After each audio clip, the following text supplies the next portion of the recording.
அஞ்சு குடிக்கொரு சந்ததியாய் ஆழ்வார்கள் தம் செயலை மிஞ்சி நிற்கும் தன்மையளாய் இஞ்சாகை பழுத்தாளையாண்டாளை அத்தியுடன் நாளும் பழுத்தாய் மனமே மகிழ்ந்து ஸ்ரீ விஷ்ணு சித்த குலநந்தன கல்பவல்லி ஸ்ரீரங்கராஜ ஹரிச்சந்தன யோக திருஷ்யாம் சாட்சாத் க்ஷமாம் கருணயா கமலாமிவான்யாம் கோதாமனன்ய சரணமா சரணம் பிரபத்யே. ஆண்டாள் திருவடிகளே சரணம்.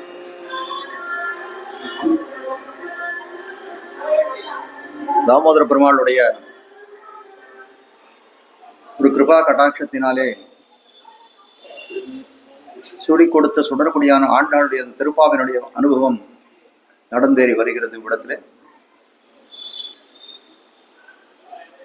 30 பாசுரங்கள் கொண்ட திருப்பாவையிலே பெரும் பகுதியை பார்த்து விட்டோம்னு தான் சொல்லணும்.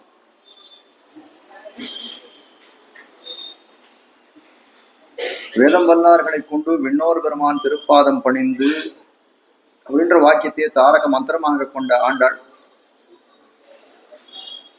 10 பாகவதர்களை எழுப்பினாள். பெருமானை திருப்பள்ளி உணர்த்துவதற்காக போராள். இவ்விடத்திலே பிராட்டியினுடைய புருஷகாரம் தேவையாய் இருக்கிறதுனால பிராட்டியையும் எழுப்பினாள்னு பார்த்தோம். கீழே 33 அமரருக்கு முன் சென்று கப்பம் தவிர்க்கும் கலிய துயிலழா என்று பாசுரத்தினாலே எம்பெருமானையும் எழுப்பினாள். அதற்கு பிறகு நப்பிண்ணை பிராட்டியும் எழுப்பினாள்னு பார்த்தோம். நப்பிண்ணை பிராட்டி இவர்கள் உணர்ந்தவளாய் அப்போ வந்தா, தோழிகள் நானும் உங்களை ஒருத்தி தான், எம்பெருமானை அடையக்கூடிய இந்த முயற்சியிலே நானும் உங்கள் கூட இருப்பேன், உங்களுடைய காரியத்தை எந்த விதமான குறையின்றி தலை கட்டி வைக்கிறேன், நீங்கள் கவலைப்பட வேணாம்னு சொன்னார்னு பார்த்தோம். ஆனால் அதுக்கு அனுகுணமாக எல்லாரும் சேர்ந்து எம்பெருமானுடைய கீர்த்திகளை எல்லாம் வீரத்தை எல்லாம் சொல்லி ஏத்துகிறார்கள். இந்த ஏத்த கலங்கள்ன்ற பாசுரத்தினாலே கீழே சொன்னேன். 2-3 பாசுரங்களாலே நந்தகோபனுடைய பெருமை தெரிவிக்கப்பட்டது. அம்பரமே தண்ணீரிலே நந்தகோபன் அறநெறியிலே தர்மமாகிய அறநெறியை கை கொண்டவன் அப்படின்னு பார்த்தோம். முந்துமத கழித்தன் அப்படின்ற பாசுரத்தினாலே நல்ல தோல் வலிமை மிக்கவன் நந்தகோபன் பார்த்தோம். இன்றைய பாசுரம் இப்போ ஏத்த கலங்களால நம்ம என்ன பார்க்கிறோம்னா, அவருடைய கறவை செல்வம் எப்பேற்பட்ட கறவை செல்வம் படைத்தவராய் இருக்கிறார்னு முதல்ல காட்டு. ஆற்றப்படைத்தான்னு சொல்றது அவருடைய நந்தகோபனுடைய பேரை நேர நிர்தேசம் பண்ணல அந்த இடத்துல பாசுரத்துல.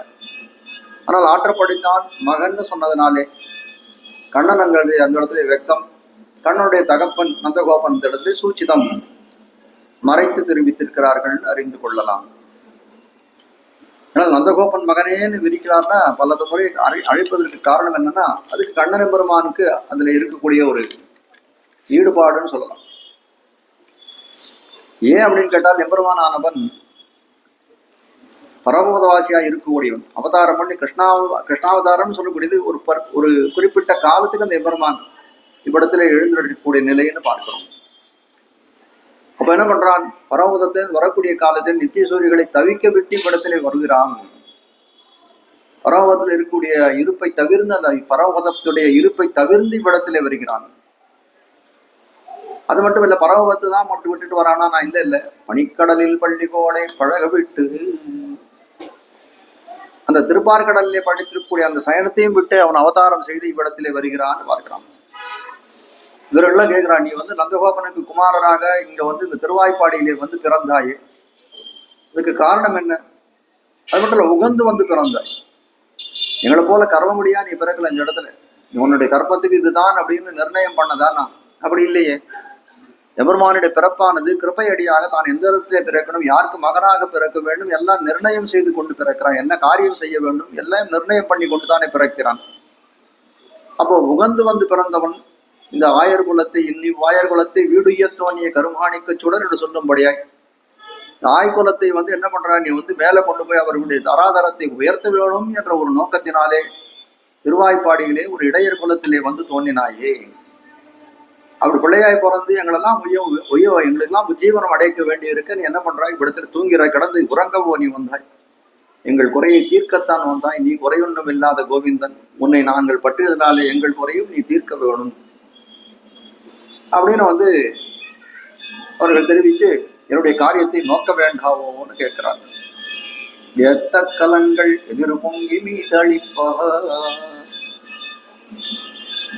கலங்கள்னா பாத்திரம். ஏத்த கலங்கள் எதிர் பொங்கி மீதளிப்ப மாற்றாதே பால் சொரியும் வள்ளல் பெரும் பசுக்கள் மாற்றப்படைத்தான் வரைக்கும் சொல்லக்கூடியது நந்தகோபனை சொல்லக்கூடியது. நந்தகோபன் இப்படிப்பட்ட ஒரு நல்ல பசுச்செல்வத்தை உடையவனாய் இருக்கிறான்னு காட்ட வந்ததாயிருக்கு. கலங்கள்னு சொல்லக்கூடியது பாத்திரத்தை சொல்லக்கூடியது. ஏற்ற கலங்கள் தக்க பாத்திரங்களாய் இருக்கிறது. எதற்குன்னா மாடுகள் பால் கறக்கிறது, அந்த கறக்கக்கூடிய பாலை சேமித்து வைப்பதற்காக கலங்களாய் இருக்கக்கூடியது. அப்போ அந்த மாடுகளுடைய பால் கறக்கக்கூடிய தன்மை எப்படி இருக்குன்னா அந்த பாலை ஏற்கக்கூடிய பாத்திரம் இருக்கு. ஆனால் மாடுகளானது எப்படி இருக்கு, அந்த கறவை பசுக்கள் எல்லாம் அபரிமிதமாய் கறக்கக்கூடியது, அபரிமிதமாய் கறக்கக்கூடியதாய் பசுக்களாய் இருக்கிறது. கலங்களை எல்லாம் நிறைக்கக்கூடிய பசுக்களாய் இருக்கிறது. எத்தனை கலம் வச்சாலும் அதை நிறைக்கக்கூடியதாக இருக்கிறது. அப்ப மாடுகளை நம்ம என்ன குறை சொல்ல முடியும்? அது களம் இடுவார்களுடைய குறை. இவ்வளவு மாடு இவ்வளவு பால் கறக்கும் அப்படின்னு தெரிஞ்சா அதுக்கு தக்க பாத்திரத்தை நம்ம தான் எடுத்துட்டு போகணும். ஆனால் எந்த பாத்திரத்தை எடுத்துட்டு போனாலும், எவ்வளவு பெரிய பாத்திரமா இருந்தாலும் எவ்வளவு சிறிய பாத்திரமா இருந்தாலும் அதை நிறைக்கக்கூடியதா இருக்கக்கூடிய விடத்துல இருக்கக்கூடிய பசுக்கள்னு காட்டுகிறார்கள். அப்போ களமிடுவாருடைய குற்றம்னு கூட அதை சொல்ல முடியாதுன்னு சொல்ல முடியாது. அதுல கடலையே கொண்டு போய் அதனுடைய மடியின் கீழே, அந்த பசுவின் மடியின் கீழே வைத்தால் அந்த கடலையும் நிறைக்கக்கூடிய அளவுக்கு சாமர்த்தியம் படைத்ததா இருக்கக்கூடியவன் இந்த பசுக்கள்னு காட்டுகிறார்கள். எத்த கலங்கள் எப்படி இந்த பசுக்கள் ஏன் இந்த மாதிரி கிடம் இருக்கிறது அப்படின்னு கேட்டனால், இந்த கிருஷ்ணனுடைய கரஸ்பர்ஷத்தாலே வளர்ந்த பசுக்களாய் இருக்கக்கூடியது. அதனால என்ன இருக்குன்னா, கிருஷ்ணனுடைய ஸ்வபாவமே தனக்கும் ஏற்புடையதா இருக்கிறது. கிருஷ்ணனுக்கு என்ன தன்மை, எத்தகைய தன்மையனாய் இருக்கிறானோ அதே தன்மை பெற்றதாய் இருக்கிறது காட்டுகிறான். கிருஷ்ணன் எப்பேற்பட்ட உதாரணாய் இருக்கிறான். ரக்ஷாபேக்ஷாம் பிரதீக்ஷதே. நம்ம போல ஒரு இடத்துல அவனுடைய அருளை எதிர்பார்த்து ரக்ஷர்கள் நம்மெல்லாம். அவன் ரக்ஷகன், நம்மை காப்பவன் அவன், நம்மெல்லாம் காக்கப்படுபவர்கள். ரக்ஷாபேக்ஷாம் பிரதீக்ஷதே. நம்ம போல இருக்கக்கூடிய ரக்ஷர்கள், காக்கப்படுபவர்கள். ஏதோ தேவன் கேட்கிறோம் எம்பெருமான் இடத்துல. அவன் என்ன இருக்கிறான், உகந்து கொடுக்குறான், எதை கேட்டாலும் கொடுக்கக்கூடியவனா இருக்கான். அதாவது தேடி தேடி கொடுக்கக்கூடியான். ரக்ஷர்களுடைய அபேட்சையை எதிர்பார்க்கிறான். எதையாவது நம்மளது இதாக கேட்கணும்னு அவன் எதிர்பார்க்கக்கூடியவனாய் இருக்கிறான். உதாரா சர்வ ஏவைத்தே. கீதையில சொல்றான், உதாரா சர்வ ஏவைத்தே ஞானீத் ஆத்மைவமே மதம்னு தெரிவிக்கிறான். காட்ட வந்த விஷயம் என்ன, என்னிடத்துல எல்லாரும் வரார்கள். சில ஐஸ்வர்யம் பொருள் வேணும்னு வரா, சில பேர் கைவன்யம் மானச அனுபவம் வேணும்னு வரா, சில பேர் என்னையே வேணும் அப்படின்னு கேட்டுன்னு வரா. எல்லாருக்கும் நான் எல்லாத்தையும் கொடுக்கிறேன். கொடுத்துட்டு என்ன சொல்றான், கொடுத்தவன் நான் இல்லை கொடையாளி, அவன் வாங்கினவன் கொடையாளின்றான். கண்ணா இப்படி சொல்றியே நீ தான். இல்ல வேற என்ன சொல்ல முடியும்? ஒரு உதாரணம், ஒரு கொடையாளின்னு எனக்கு ஒரு பேர் ஏற்படும்னா அந்த பேரை கொடுத்தவர்கள் யாருன்னா அந்த பிக்ஷுகனா இருக்கக்கூடிய, அதை வாங்கக்கூடியவர்கள், அந்த தானம் வாங்கக்கூடியவர்கள் இருந்தா தானே நான் கொடையாளி ஆக முடியும். அப்ப அந்த பேரை எனக்கு தானம் பண்ண, உதாரண பேரை எனக்கு தானம் பண்ணியவர்கள் அவர் தான் சொல்லக்கூடியதா இருக்குது. அதே போல இந்த பசுக்களும் எப்படி இருக்கு அப்படின்னு கேட்டால், ரக்ஷாபேக்ஷா எதிர்பார்ப்பவர்கள் எதை எதிர்பார்க்கிறானோ கொடுக்கறதுக்கு தயாரா. அதே போல இந்த பசுக்களும் என்ன இருக்கு, களத்தை இட்டால் அந்த களத்தை நிறைக்கக்கூடிய பசுக்களாய் இருக்கிறது. ருணம் பிரவருத்தம் இவமே ஹிருதயானி நாபசர்பதி. அண்ணன் பெருமான் திரௌபதிக்கு உபகாரம் பண்ணான் அந்த வஸ்திரத்தை கொடுத்து. ஆனா கூட கடைசி காலத்துல என்ன சொல்றது, ருணம் பிரவர்த்த திரௌபதிக்கு நான் நேர போய் உபகாரம் பண்ணல. அது என்ன ஒரு பெரிய கடன் மேல கடன் வாங்கியதை போலே, அது கடன் மேல கடன் சேர்ந்து அந்த வர்த்திக்கக்கூடிய கடன், அந்த வட்டிக்கு மேல வட்டி வளர்வதை போலே, அந்த கடன் மேல ரொம்ப வட்டி வளர்ந்ததை போலே இருக்கிறது.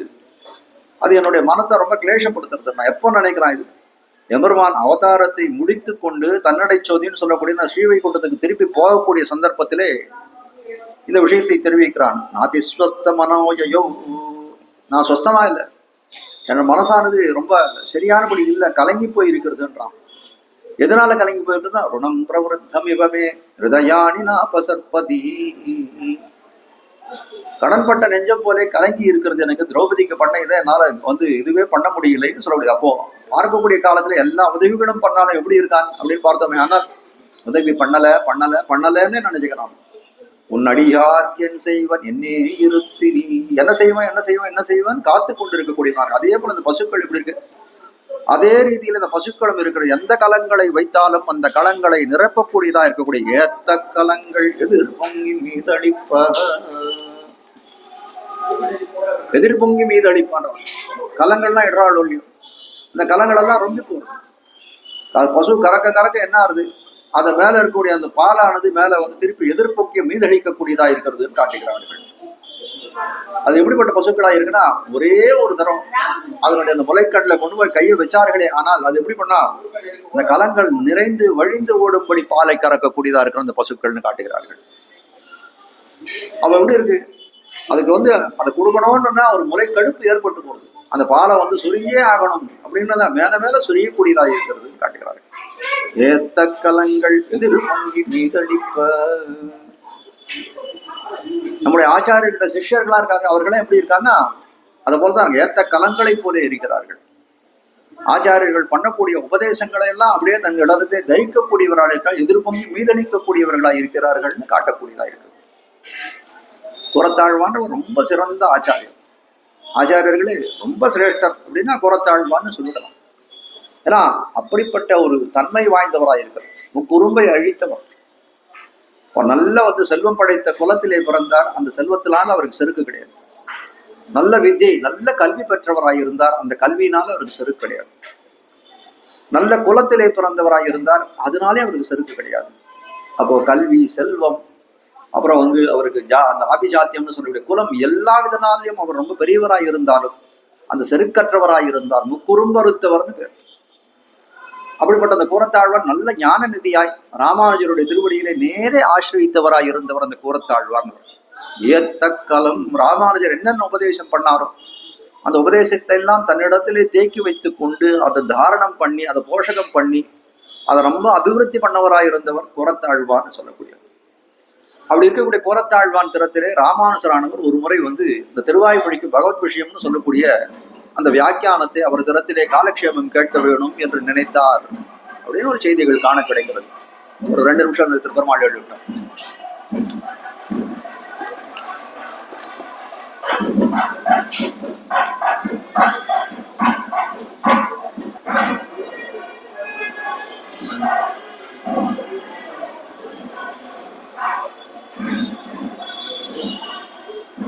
ராமானுஜர் நல்ல தனக்கு சச்சிஷ்யராய் விளங்கியவர். அந்த கூரத்தாழ்வானுடைய திருவாக்கினாலே இந்த திருவாய்மொழிக்கு ஏற்பட்ட வியாக்கியானமா இருக்கக்கூடியது பகவத் விஷயம்னு சொல்லக்கூடிய இந்த பகவத் விஷயத்தை அவர் வாயால கேட்க வேணும் என்று விரும்பினார். அப்ப கூரத்தாழ்வான் கிட்டே சொல்றார், நீர் சொல்லணும் நான் கேட்கணும்னா. கூரத்தாழ்வான் சொன்னார், நீர் ஆச்சாரியன் நான் சிஷ்யன், நான் சொல்ல மாட்டேன்.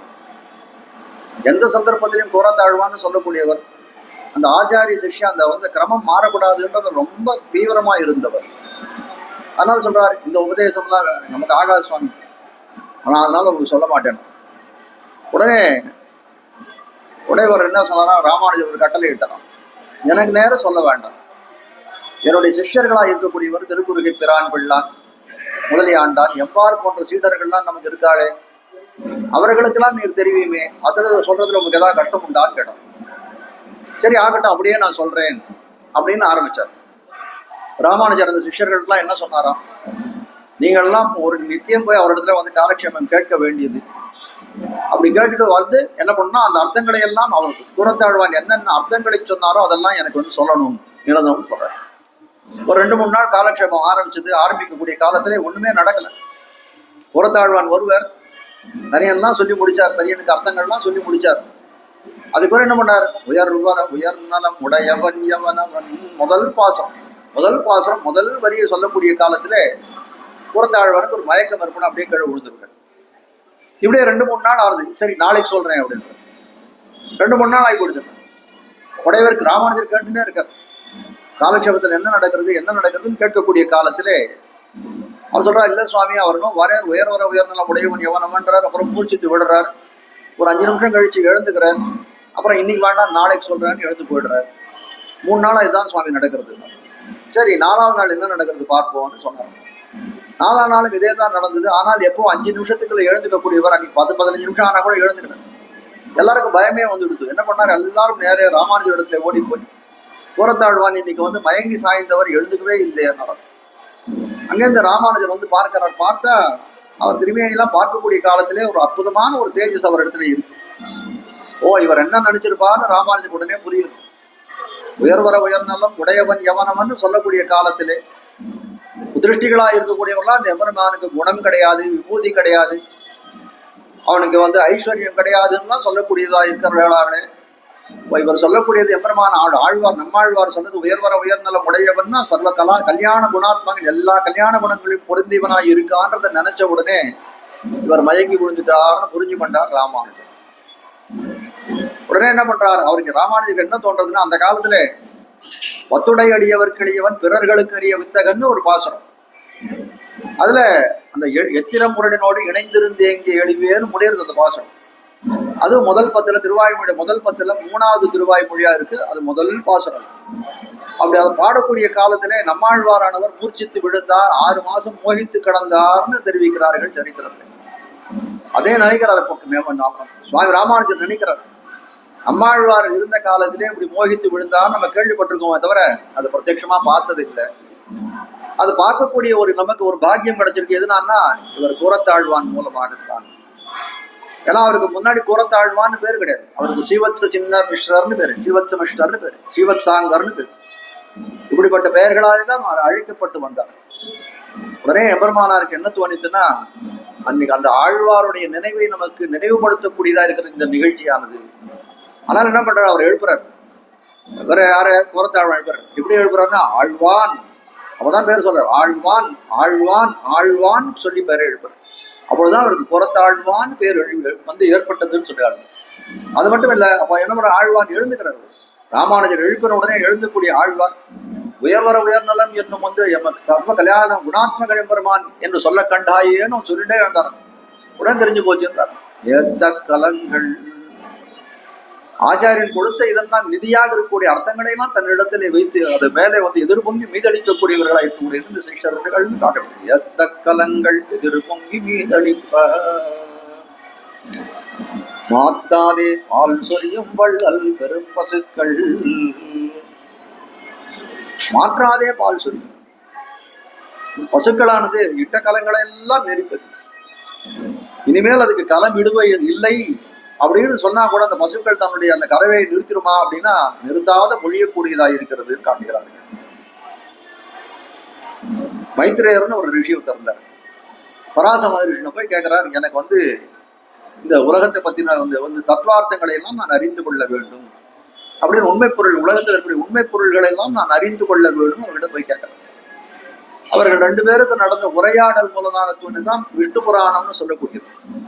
அந்த விஷ்ணு புராணத்தை ஒரு ஸ்லோகம் இது பண்ற. பராசரம் முனிவரம் கிருதபூர்வாக்னிகிரியம் மைத்ரேய பரிபரிச்ச பிரணிபத்யாபிவாத்யா. அந்த பராசர மகரிஷியை போய் அவர் இடத்துல வந்து அபிவாதனம்லாம் பண்ணி அவரை வணங்கி எனக்கு தத்துவார்த்தங்களை சொல்லும்னு வந்து மைத்ரேயர் கேட்கிறார். எல்லாத்தையும் அதே மாதிரி தத்துவோபதேசம் எல்லாம் வந்து ஸ்ரீகிருஷ்ண புராணம் பூர்த்தியா சொல்லிட்டார். தத்துவோபதேசம் என்னென்ன சொல்லணுமோ எல்லாத்தையும் சொல்லி முடிச்சிட்டார். அவர் முடிச்சுட்டு என்ன பண்றாரு, இந்த பராசரர் கிளம்பி மைத்ரேயர் கிளம்பி போறார்.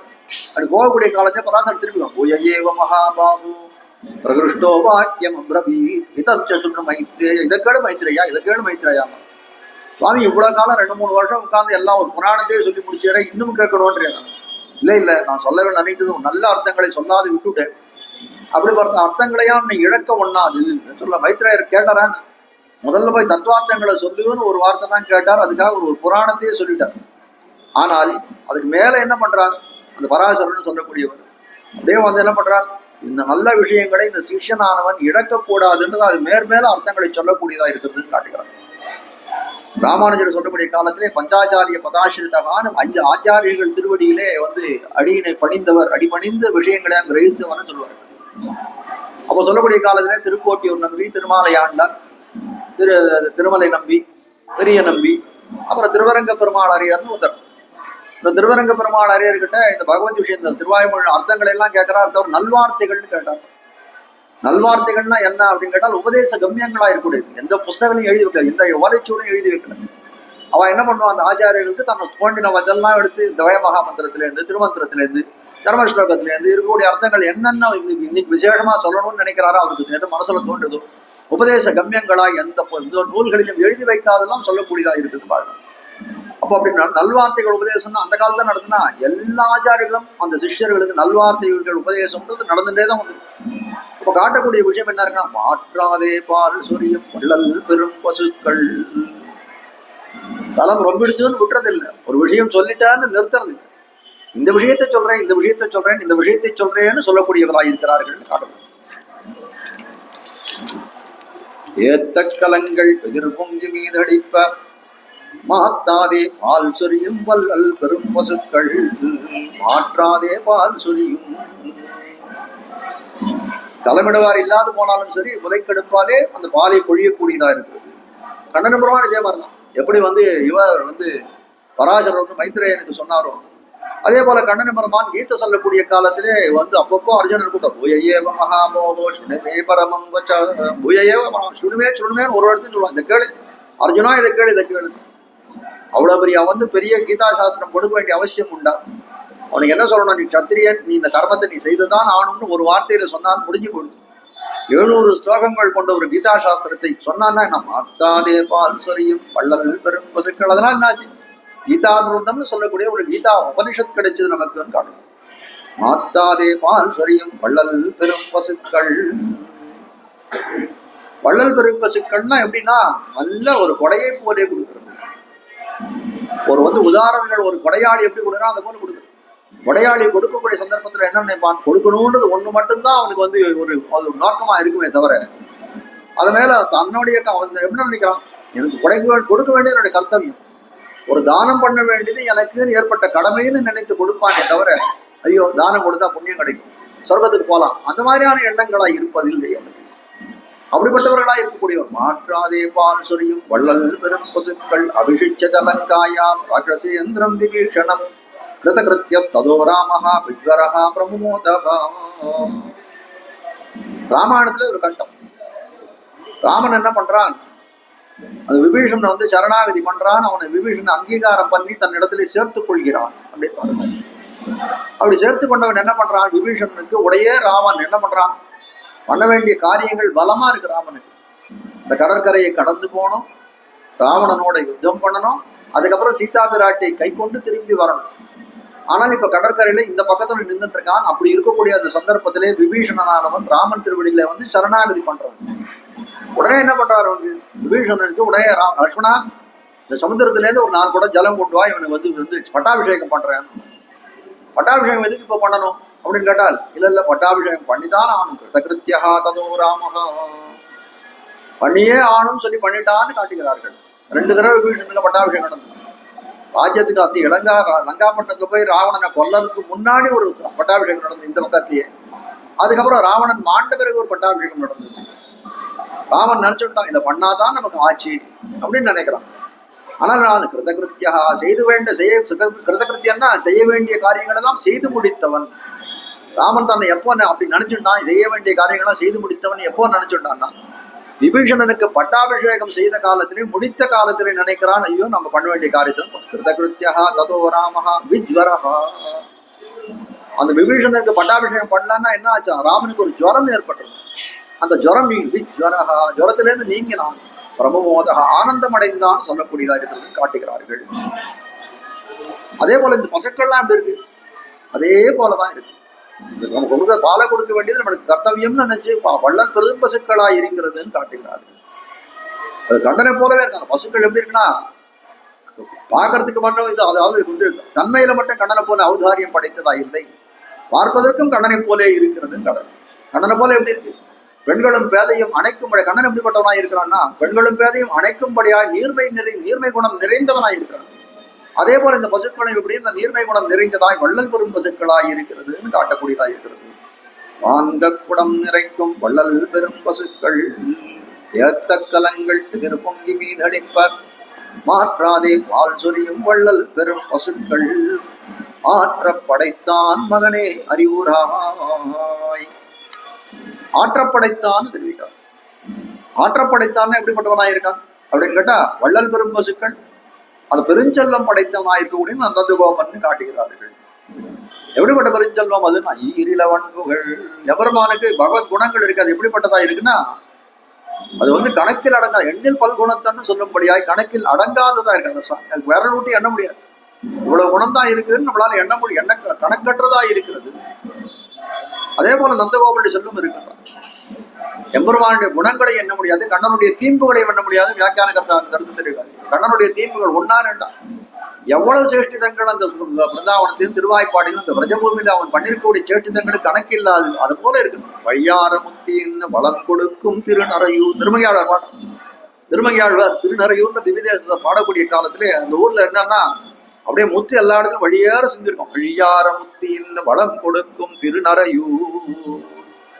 திருநறையூர்ல இருக்கக்கூடிய முத்துக்களை யாராவது எண்ண முடியுமான்னா முடியவே முடியாது. அவ்வளவு முத்துக்கள் சிந்தி இருக்குமா ஆழ்வாருடைய காலத்திலே காட்டப்படும். ஆற்றப்படைத்தான் மகனே.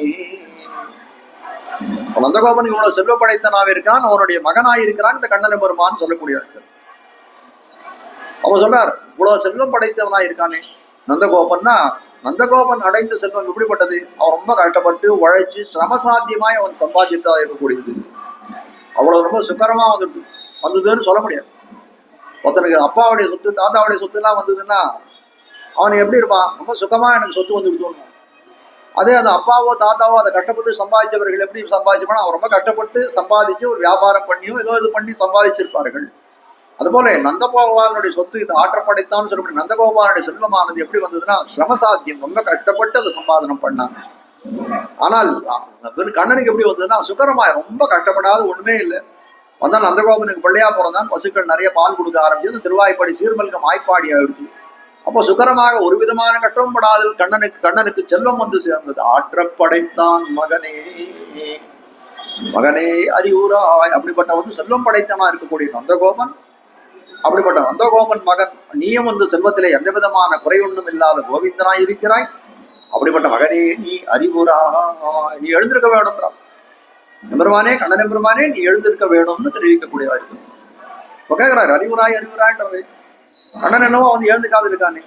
அவ கேட்கிறான், கண்ணன் நீ யாருன்னு உன்னை யாருன்னு நினைச்சிட்டு கண்ணா, நீ உன்னை யாருன்னு நினைச்சிட்டு இருக்க? எங்களை யாருன்னு நினைச்சிட்டு இருக்க? உன்னை பத்தி உன்னை வந்து நாங்க என்ன பரமபதநாதன் ஸ்ரீவைகுண்டத்துல இருக்கக்கூடிய பரமநாதன் இடத்துல போய் தான் நாங்க வந்து எழுந்திராய் அறிவுராய் நாங்க கேட்கிறோம் நீங்க நினைச்சிட்டு இருக்கீங்க? இல்லையே. சனகாதிகள் அந்த ரிஷிகளுக்கெல்லாம் வந்து சனந்தனாதிகளுக்காக திருப்பார்கடலிலே நீ க்ஷீராப்திநாதனாய் சயனித்துக் கொண்டிருக்காய். அவரிடத்துல போய் அறிவுராய் அறிவுராய் நாங்க யாச்சிக்கிறோம் நினைக்கிறாய்? அப்படியும் இல்லையே. இல்ல வசிஷ்டாதிகளாலே நியமிக்கக்கூடிய வாசலிலே போய் நாங்க வந்து எழுந்திராய் அறிவுராய் அறிவுராய். ராமர்லாம் என்ன பண்ணான்? வசிஷ்டர் என்ற குருகுல வாசம் பண்ணான். அப்ப வசிஷ்டாதிகள் கிட்ட போய் நாங்க வந்து கேட்கிறோம் அறிவுராய் அறிவுராய்ன்னு சொல்றோமா? இல்லையே. எங்களுக்கு என்ன இட்டு பிறந்தவன் நீ? இந்த ஆயர் குலத்துக்காக தோன்றினாயிருக்கடன் முகந்து வந்து இந்த ஆயர் குலத்திலே பிறந்தவனாய் இருக்கக்கூடியவன் நீ. அப்போ நாங்க என்ன பண்றோம்? உன்னிடத்துல எங்களுக்காக இட்டு பிறந்த உன்னிடத்துல தான் அறிவுராய்ன்னு தெரிவிக்கும். ஆற்றப்படைத்தான் மகனே அறிவுராய். இவ்வளவு நாங்க வேண்டுறோம், அப்படியே நீ துயிலடாது இருக்கிறாயே. அப்ப என்ன பண்ணணும்? நீ எழுந்துக்கணும்னா என்ன? உனக்கு உன் நெஞ்சிலே தோத்த வேணும்னா நீ நந்தகோபாலனுடைய மகன்னு உனக்கு தோத்தணும். நந்தகோபாலன் எப்படி பண்றான்? வரவே தண்ணீரே சொரே அறம் செய்யும் நந்தகோபாலன்.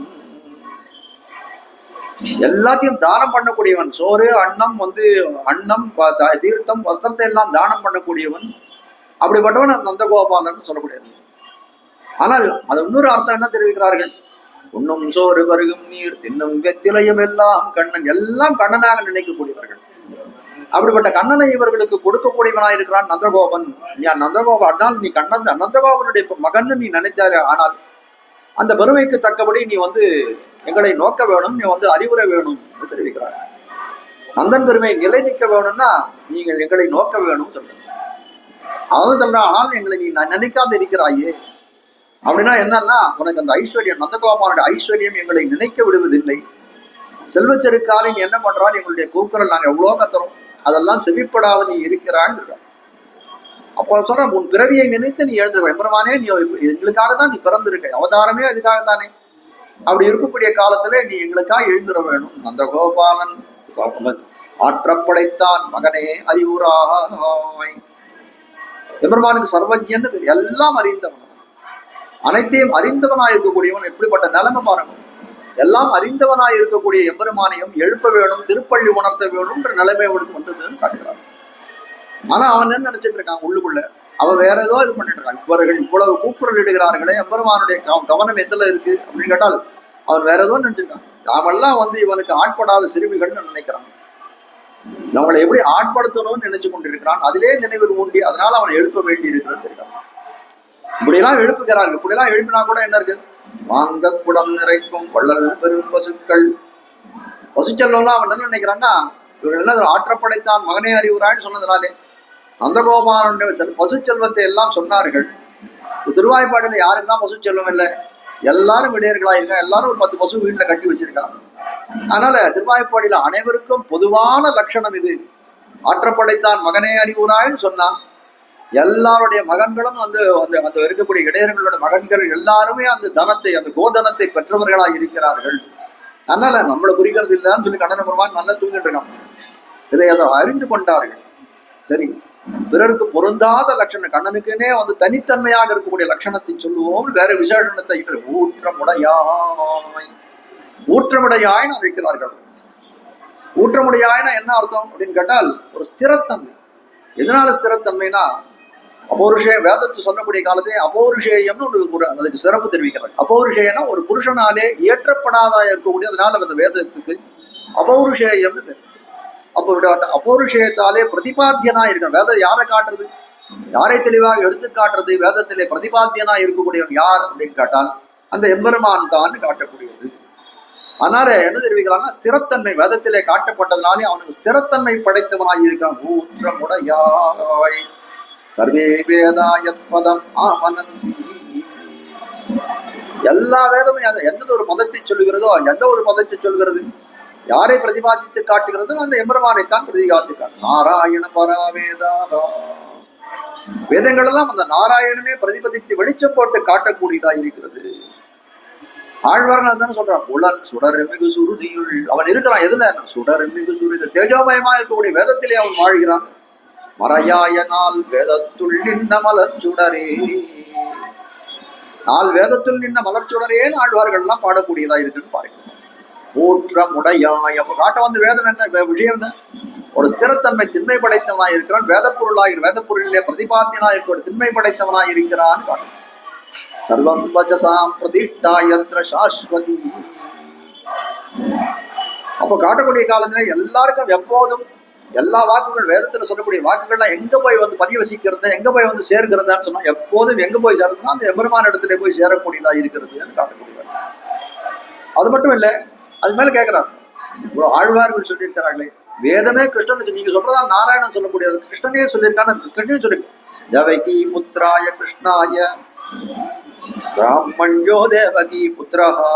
இந்த மாதிரி கூட வேதத்துல வாக்கியங்கள்லாம் நேர கிருஷ்ணன் பெயரை சொல்லி தேவகி புத்திரன்னு சொல்லி கூட வாக்கியங்கள் வேதத்திலே காணக்கூடியதா இருக்கிறது காட்டுகிறார்கள்.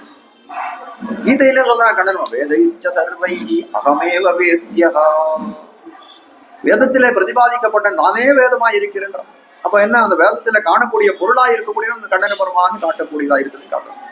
நம்முடைய நாயகனே நான் மறையின் பொருளே, பெரியாழ நம்முடைய நாயகனே நான் மறையின் பொருளே, நாவியுள் நற்கமல நான் முகனு பொருகால், நான் மறையின் பொருளேன்னு எம்பெருமானை சொல்லக்கூடியதா இருக்குது காட்டுகிறார்.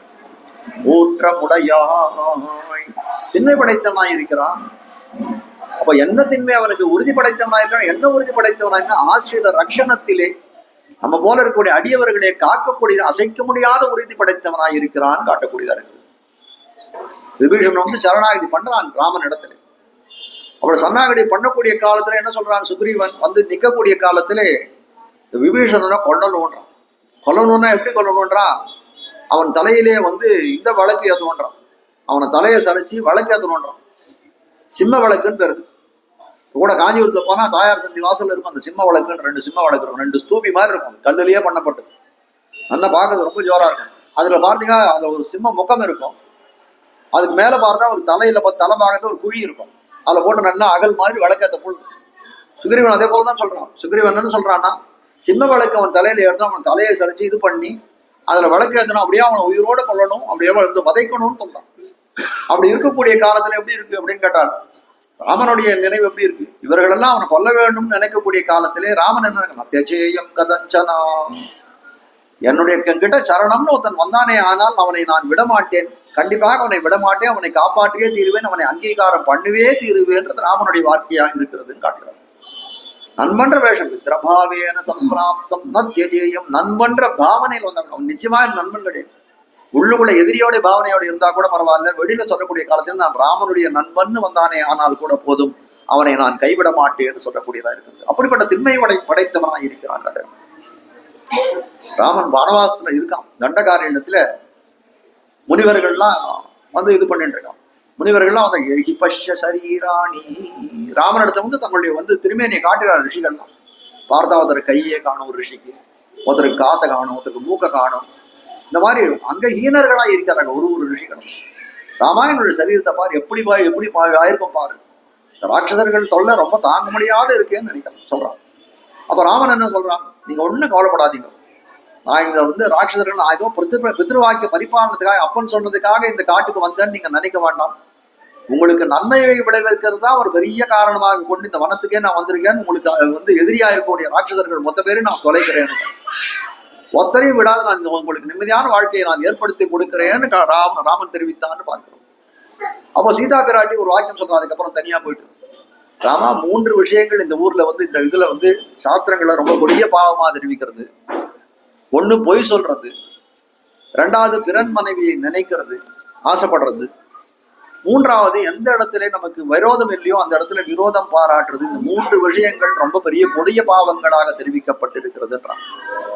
எனக்கு தெரியும் ராமா, நீ பொய் சொல்ல மாட்டா, ராமோ திருநாபி பாஷத்தேன்னு நீயே சொல்லியிருக்கேன். உங்ககிட்ட 2வது வார்த்தைன்றதே கிடையாது, ஒரே சொல். அதே போல எப்படின்னா, நீ கற்புக்கு அரசன், ஒரே இல். 2வது மனைவி யாரையும் கண்ணெடுத்து பார்க்க மாட்டேன். வசிஷ்டர் சொல்வாராம், ராமா கொஞ்சம் ஆச்சாரமா இரு, பெண்கள் காத்து கூட படாது இருக்கணும் நீன்வாங்க. பெண்கள் காத்து படக்கூடாது, இதர பெண்கள் காத்தான படக்கூடாது. சீதா பிராட்டி போவாளாம், போய் குளிச்சுட்டு வருவானோ, காத்து பட்டு கொடுத்து சீதா பிராட்டி பட்டா கூட அப்படிப்பட்ட வந்து வந்து ஒரு அந்த ஆச்சார அனுஷ்டான சீலனா இருந்தான் ராமன் சொல்லக்கூடியது. 3வது விஷயம் சொல்றா, இதை எனக்கு வந்து நீ பொய் சொல்ல மாட்டேன், பிற பெண்களை நினைக்க மாட்டேன், ஸ்ரீ மனசாலையும் நினைக்க மாட்டேன், அதெல்லாம் எனக்கு தெரியும், அதெல்லாம் உங்கள்கிட்ட இருக்கு. ஆனா இப்ப புதுசா உனக்கு ஒரு குணம் ஏற்பட்டு இருக்கிறதே, இந்த ரிஷிகளுக்காக இருக்கக்கூடிய ராட்சசர்கள்லாம் ஒழிக்கிறேன் நீ சொன்னாலே உனக்கும் ராட்சசர்களுக்கும் நேரான விரோதம் ஏதாவது உண்டா? ஒரு விரோதமும் கிடையாது. அப்படி இருக்கக்கூடிய காலத்திலே நீ எதுக்காக வந்து இது பண்ற? உன்னை போய் வந்து அனுப்பின காலத்திலேயே வந்து வனத்துக்கு அனுப்பக்கூடிய காலத்துல என்ன சொன்னாங்க? அங்க போய் இருக்கக்கூடிய புண்ணிய நிதிகள் எல்லாம் புனல்கள் எல்லாம் நீராடிவா, அந்த இடத்துல போய் தபஸ் பண்ணு அப்படின்னு தானே சொல்லி அனுப்பினார்கள். ஆனால் நீ என்ன பண்ண? காட்டுக்கு வரக்கூடிய காலத்திலே வந்து அந்த வில்ல கையில பிடிச்சிட்டு வந்தீங்க. எதுக்காக அந்த வில்ல கையில வச்சுருக்க? இது இருந்தாலும் உனக்கு மேல மேல எல்லாரையும் விம்சிக்கத்தான் தோணுமே தவிர தபஸிலே நீ இழிய மாட்டான்னு தெரிவிக்கிறார். அதனால ராமா, எந்த காரணத்தை கொண்டும் நீ லட்சுமணன் கூட வேணாம் சேர்ந்து கேட்டுக்கோ, நான் சொல்றதுல எந்த தப்பும் இல்லைன்னு நான் நினைக்கிறேன், உனக்கு உபதேசம் பண்ணக்கூடாது, ஆனாலும் எனக்கு தோணியதை நான் சொல்றேன். நீ வந்து ராட்சசர்களை ஒழிப்பதுல எனக்கு அவ்வளவு விருப்பம் இல்லைன்னு உடனே ராமன் தெரிவித்தான். அபியகம் ஜீவிதம் ஜக்யாம் துவாம் வாசீதே சலக்ஷ்மணாம் நனு பிரதிக்யாம் சம்ஸ்ருத்ய பிராமணேபியோ விசேஷதா. சீதே, நான் ஒரு விஷயத்த சொல்றேன், உனக்கு நல்லா தெளிவா கேட்டு. அபியகம் ஜீவிதம் ஜஹ்யாம், இந்த ராட்சசர்களை மொழி, அதாவது இந்த பிராமணர்கள் இந்த ரிஷிகளுக்கெல்லாம் என்ன பண்ண, நான் வாக்கு கொடுத்துட்டேன், விசேஷமா ஒரு வாக்கு கொடுத்துட்டேன், ராட்சசர்களை ஒழிக்கிறேன் அப்படின்னு சொல்லிட்டேன். அப்படிப்பட்ட அந்த முயற்சியிலே என் பிராணனே போனாலும் சரி பரவாயில்ல, நான் விட மாட்டேன். என் மேலான உயிர் போனாலும் பரவாயில்ல, எனக்கு காட்டுல எனக்கு மேலாக இருக்கக்கூடியவள் நீ இல்லையா? உன்னையே இழந்தாலும் நான் கவலைப்பட மாட்டேன், லக்ஷ்மணனையே இழந்தாலும் நான் கவலைப்பட மாட்டேன், ஆனால் நான் கொடுத்த பிரதிக்கையில் இருந்து மீற மாட்டேன். அதனால நீ சொல்றியா இல்லையா, இந்த பாபம் வரும் இது வரும்னு, எந்த வந்தாலும் பரவாயில்லை, எது வந்தாலும் பரவாயில்லை, எப்பேற்பட்ட கொடுநரகம் வந்தாலும் பரவாயில்லை, ஆனால் நான் வந்து கொடுத்த வாக்கியத்திலிருந்து நான் கீழிறங்க மாட்டேன். ஊற்றமுடையாய், அப்படி திண்மையாய் சொல்லக்கூடிய காரியத்திலே இறங்கக்கூடிய காரியத்திலே திண்மை உடையவனாய் இருக்கிறான்னு காட்டக்கூடியதா இருக்கிறது காட்டு. இதை நினைச்சதான் பெரியாழ்வாரும் பாடம். அந்நடியார் திறத்தகத்து தாமரையாளாகிலும் சிதகுரைக்கு மேல் என்னடியார் அது செய்தார் செய்தாரேல் நன்ன செய்தார் என்பர் போலும்.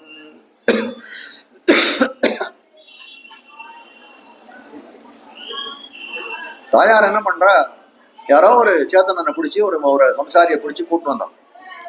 எம்பெருமான் இடத்துல கூட்டு வந்து இவனை அங்கீகாரம் பண்ணுவோம். உடனே என்ன பண்ணான் எம்பெருமான், சரி ஆகட்டும், இவனுக்கு அங்கீகாரம் கொடுக்கப்பட்டது. தாயார் என்ன பண்றா, நிஜமாவே இவன் பண்ண அங்கீகாரத்துல நிலை நிற்கிறானா? சும்மா வந்து வாய் வார்த்தையா சொல்லிட்டு அங்கீகாரம் கொடுத்துட்டான் இவனை பிடிச்சி நரகத்தை தள்ளிட்டான்னா என்ன பண்றது? அதனால தாயார் வந்து அவரிடத்துக்கு வந்து அது தான் பண்ண அங்கீகாரம் நிஜமாக உறுதிப்பாடு உடையவனா இருக்கிறானா இந்த எம்பெருமான் பார்க்கணும். அதுக்காக என்ன பண்றா அவன், அவரே ஒரு 2 நாள் கழிச்சு அவனுடைய அந்த எம்பெருமான் இடத்தே போய் சொல்றான், தன்னடியார் திறத்தகத்து தாமரையாளாகிலும் சிதகுறைக்கும் தப்பா சொல்றது, ஒருத்தரை பத்தி கோள் சொல்றது.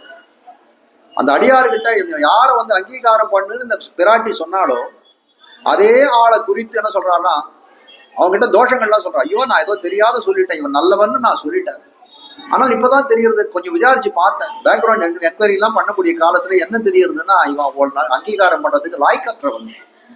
அதனால நீ என்ன பண்ணும், அந்த அங்கீகாரத்தை வந்து இது பண்ணிட்டு ரிவோக் பண்ணிடுவோம்னுட்டாங்க. அந்த அங்கீகாரத்தை ரத்து பண்ணிடுங்கோன்னு சொல்லக்கூடிய காலத்திலே எம்பெருமான் என்னடியார் அது செய்யா, நீ கொண்டு வந்து சேர்க்கக்கூடிய காலத்துல உன்னடியாராக இருந்தார் அவர்கள்.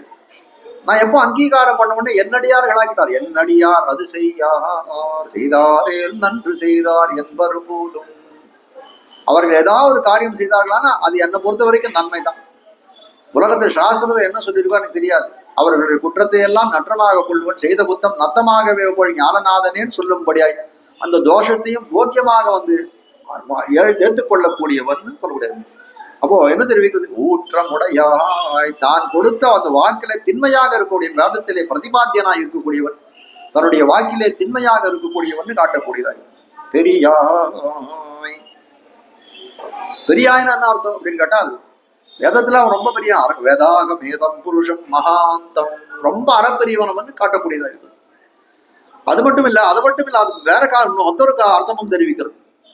பெரியான சப்தத்துக்கு அடியார்களுக்கு எவ்வளவோ கொடுத்து கொண்டிருக்கிறான்.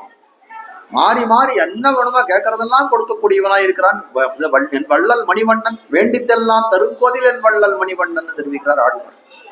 எல்லாவற்றையும் கொடுக்கக்கூடியவனாய் இருந்தாலும் எப்படி இருக்கான்னா, நினைக்கக்கூடிய காலத்திலே நான் அடியவர்களுக்கு நான் ஒன்னும் கொடுக்கல, இன்னும் நிறைய பண்ணிருக்கலாம் அவன் என்று நினைக்கக்கூடியதா இருக்கிறதுன்னு பார்த்தோம். கிழிய பார்த்தவங்க நான் ஒரு திரௌபதிக்கு புடவை கொடுத்தான், ஆனா கூட என்ன நினைக்கிறான், தன்னடி ஜோதிக்கு போகக்கூடிய காலத்திலே ஐயோ நான் ஒண்ணுமே பண்ணலையே, திரௌபதிக்கு எதுவுமே பண்ணாத போயிட்டானேன்னு கடன் பட்டவன், என் கடன் வளர்ந்த கடனாலே வட்டி வளர்ந்த கடனை போலே நான் என் மனசிலே கிளேசப்பட்டு போகிறேன் தெரிவிக்கிறான். அப்போ காட்டக்கூடிய விஷயம் இந்த இடத்துல என்ன, பெரியாய் தன் பெருமைக்கு தக்கபடி கொடுக்கணும்னு நினைக்கிறான். அப்போ என்ன இருக்கு, அப்படிப்பட்ட பெருமைகள் படைத்தவனாய் இருக்கக்கூடியவன் அந்த எம்பெருமான். ஊற்றமுடையாய் பெரியாய், பெரியாயெல்லாம் எப்படிப்பட்டது, வேதங்கள் எல்லாம் எல்லை காணாதவன பெரியவனாய், வேதங்களாலே காண முடியாதவனாய் இருக்கக்கூடியவன். வேதங்கள் எல்லாம் என்ன சொல்றது, அந்த எம்பெருமானுடைய குணத்தையோ இதையோ வந்து அளக்கணும்னு பார்க்கணும். போகக்கூடிய தந்தே அப்ராபிய மனசா எம்பெருமானுடைய வந்து குணங்கள் என்ன, எம்பெருமானுடைய ஆனந்தம் என்னன்னு அளக்கணும், அதை வந்து இது பண்ணணும்னு பார்க்கணும். பார்க்கக்கூடிய காலத்துல வேதங்கள் என்ன தெரிவிக்கலாம், அப்படியே திரும்பி வருவாங்க, அவனை அடைய முடியாது. என்ன பண்றது, வேதம் தன்னுடைய அந்த வேத புருஷனாலும் தன்னுடைய மனத்தினாலும் இந்த வாக்கினாலும் இந்த எம்பெருமானுடைய அந்த ஆனந்தம் இவ்வளவுதான், இந்த குணம் இவ்வளவுதான், ஐஸ்வர்யம் இவ்வளவுதான் நிர்ணயம் பண்ணணும்னு போனவனுக்கு என்ன நடக்கிறதுனா அது எதுவும் பார்க்க முடியாது. அப்படியே அங்கேருந்து கீழே வந்து அப்படியே தொப்புன்னு விழரும், அதோட பாதாளத்திலே வந்து விழுறதுன்னு காட்டு. அதெல்லாம் தெரியுமா, அந்த வேதமே சொல்றது, வேத புருஷனே தெரிவிக்கிறான். யதோவாச்சோ முனிவர் தந்தே அப்ராபிய மனசாசக, வாக்கினாலும் மனத்தாலும் அளத்தக்கரியவனாய் இருக்கிறான். பெரியாய் நான்மறைகள் தேடியோடும் செல்வன், நாடியந்தன் உள்ளம் கண்ட நாதன் என்னும் நான்மறைகள் தேடியோடும் செல்வன் என்னும். நான்மறைகள்லாம் தேடி ஓடுறது அவன், இவன் எப்பேற்பட்டவன் தேடி ஓடுறதுன்றான். நீங்க கோயில்லாம் பாருங்களேன், கோயில்லாம் விசேஷமா நீங்க பார்த்தீங்கன்னா இந்த வேதபாராயண கோட்டின்னு ஒண்ணு. வேதபாராயண கோட்டி எங்க போறது, பெருமாள் புறப்பாடுல எழுந்துள்ளக்கூடிய சந்தர்ப்பத்துல வேதபாராயணம் பின்னாடிதான் போறது. இந்த திவ்ய பிரபந்தம்னு சொல்லக்கூடிய கோட்டி எப்படி போறதுன்னா, வேதம் அந்த எம்பெருமானுக்கு முன்னாடி போகக்கூடிய, அதை தொடர்ந்து எம்பெருமான் பின்னாடி போய்க்கிறான்னு பார்க்கணும். காட்ட வந்த விஷயம் என்ன, எம்பெருமானுடைய கல்யாண குணங்களை எல்லாம் இவ திவ்ய பிரபந்தமானது தமிழ் வேதமானது அப்படியே எடுத்து சொல்லிடுத்து. ஆனால் என்ன பண்ணான், எம்பெருமான் அதிலே ஆழங்கால் பட்டு அந்த திவ்ய பிரபந்த கோட்டியின் பின்னாடியே போய் கொண்டிருக்கிறான். இந்த வேதமானது என்ன பண்றது, எம்பெருமானுடைய கல்யாண குணங்களை சொல்லணும்னு முடிச்சு கல்யாண குணங்கள் எவ்வளவுன்னு அளக்கணும்னு பார்த்து எதுவும் பண்ண முடியாது. என்ன பண்றது, எம்பெருமானை தேடிக்கொண்டே செல்கிறது. இன்னைக்கும் அது என்னைக்கும் முடிய போறது இல்லைன்னு சொல்லக்கூடியதா இருக்குது. ஊற்றமுடைவாய் பெரியாய் உலகினில் தோற்றமாய் நின்ன சுடரே, உலகினில் தோற்றமாய் நின்ற சுடரேன்னு தெரிவிக்கிறார்.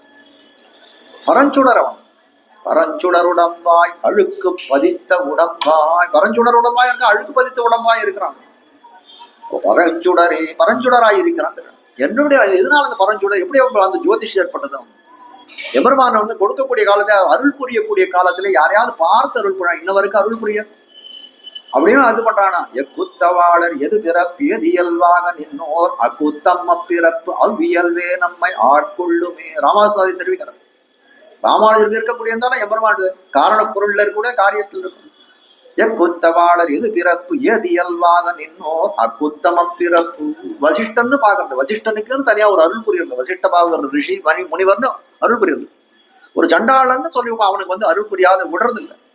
எப்படி இருக்கான், விபாகமர எல்லாருக்கும் பண்ணக்கூடிய அருளை எப்படி பண்றான்னா, எந்த விதமான பகுத்து பண்ணி இவனுக்கு இவன் சிறந்தவன் அதனால இவனுக்கு அருள் புரிகிறேன், இவன் தாழ்ந்தவன் இவனுக்கு அருள் புரிய மாட்டேன்னு பட்டதில்லை. அவன் அருள் புரியக்கூடிய காலத்தை சமூகம் சர்வ பூதேஷு என்று சொல்லக்கூடிய எல்லா பூதங்கள் திறத்திலும் ஒரே மாதிரியான அன்பை செலுத்தக்கூடியவனாய், பக்ஷபாதம் அற்றவனாய் இருக்கக்கூடியவனாய் இருக்கிறான் எம்பெருமான். உலகினில் தோற்றமாய் நின்ன சுடரே துயிலழாய். அதனாலதான் இவன் என்ன பண்றான், தோற்றமாய் நின்ன சுடரேன்னா சம்சாரிகள் நம்மளே இந்த உலகத்தை இருக்கணும். ஆழ்வார்கள்லாம் தெரிவிக்கிறார்கள், இருள் தருமா ஞாலத்துள் இனி பிறவி யான் வேண்டே. அவர்கள் சொல்லக்கூடிய இது என்னன்னா, ஆழ்வார்கள் இருள் தருமா ஞாலத்துள் இனி பிறவி யான் வேண்டே. இந்த பூமியை சொல்லக்கூடிய காலத்துல என்ன சொல்றாங்கன்னா, இது இருள் தருமா ஞாலம்னு தெரிவிக்கிறார்கள். இருள் தருமா ஞாலம்னா நமக்கு அஜ்ஞானத்தை விளைவிக்கக்கூடியதாக இருக்கிறது. அதனால இப்படிப்பட்ட இந்த உலகத்திலே எங்களுக்கு பிறப்பு வேண்டாம்னு ஆழ்வார்கள் எல்லாம் கெஞ்சக்கூடியதா இருக்குது. அப்படிப்பட்ட ஞானத்திலே அவன் பிறக்கிறான். நித்தியசூரிகள் கூட பிறக்கிறான். விண்ணொழார் பெருமார் கடிமை செய்வாரையும் செரும் மைம்புலன் இவை. ஆழ்வாரே பாடம். விண்ணுளார் பெருமாருக்கு அடிமை செய்வார். நித்தியசூரிகள் முக்தாத்மாக்கள்லாம் அவனை போய் அடைந்தவர்கள்லாம் என்ன நினைக்கிறான், இந்த பூமிக்கு வரவே கூடாது. இந்த வந்தா என்ன ஆகும், இந்த ஐம்புலன்கள் இருக்கக்கூடிய இந்த இந்திரியங்களானது ரொம்ப அவர்களை எல்லாம் பயப்படுத்தக்கூடியதா இருக்குது. நான் என்ன செய்வோன்னு எங்களுக்கே தெரியல. ஆனால் நம்ம அவர்கள் கூட இந்த நிலத்திலே நித்தியசூரிகள் வருவதில்லை. ஆழ்வார்கள்லாம் சொல்றா இது அஜ்ஞானம் விளையக்கூடிய பூமி, அதனால அவர்கள் கூட இது இந்த பூமியில பிறக்கணும்னு ஆசைப்படுவதா இல்லை. ஆனால் அப்படிப்பட்ட இது என்ன பண்றான் எம்பெருமான் அந்த இடத்துல உகந்து போய் இந்த இடத்துல இது நினைக்க, இந்த இடத்துல பிறக்கிற அவதாரங்கள் செய்கிறான்னு பார்க்கிறோம். அப்ப உலகினில் தோற்றமாய் நின்ன சுடரே, தோற்றமாய் நின்ன சுடர், அப்படியே தோற்றமாய் இந்த இடத்துல ஒரு சுடராய் பரஞ்சுடராய் இவ்விடத்திலே இந்த தாழ்ந்த பூமியிலும் பிறக்கக்கூடியவனாக இருக்கிறாங்க. அவருடைய தன்னுடைய தான் செல்வ அருளையெல்லாம் காட்டக்கூடியதா இருக்கிறது காட்டுகிறார். தோற்றமாய் நின்ன சுடரே. கர்ப்பவாசம் இல்லாத பல இடங்கள்ல பிறக்கிறாங்க. பல அவதாரங்கள் ராமனாக கண்ணனாக பிறந்த காலத்துல எப்படி பண்ணோம், 12 மாசம். நம்மளாம் எப்படி பண்ணோம், 10 மாசம் கர்ப்பவாசம். 12 திங்கள் வயத்தில் கொண்ட அப்பாங்கினால். பெரியாளோட பாட கண்ணன் எத்தனை மாசம் கர்ப்பம் இருந்தா, 12 மாசம் இருந்தான். ஆனால் இப்ப நரசிம்மர் தோண்டினார். அதுக்கு மேல மத்ஸ்ய அவதாரம் கூர்ம அவதாரம் இதுக்கெல்லாம் என்ன பிறப்புன்னா, அவர்களெல்லாம் தோஷம் பண்ணி கர்ப்பவாசம் பண்ணி பிறந்தவர்களாய் இருக்கிறார்கள்.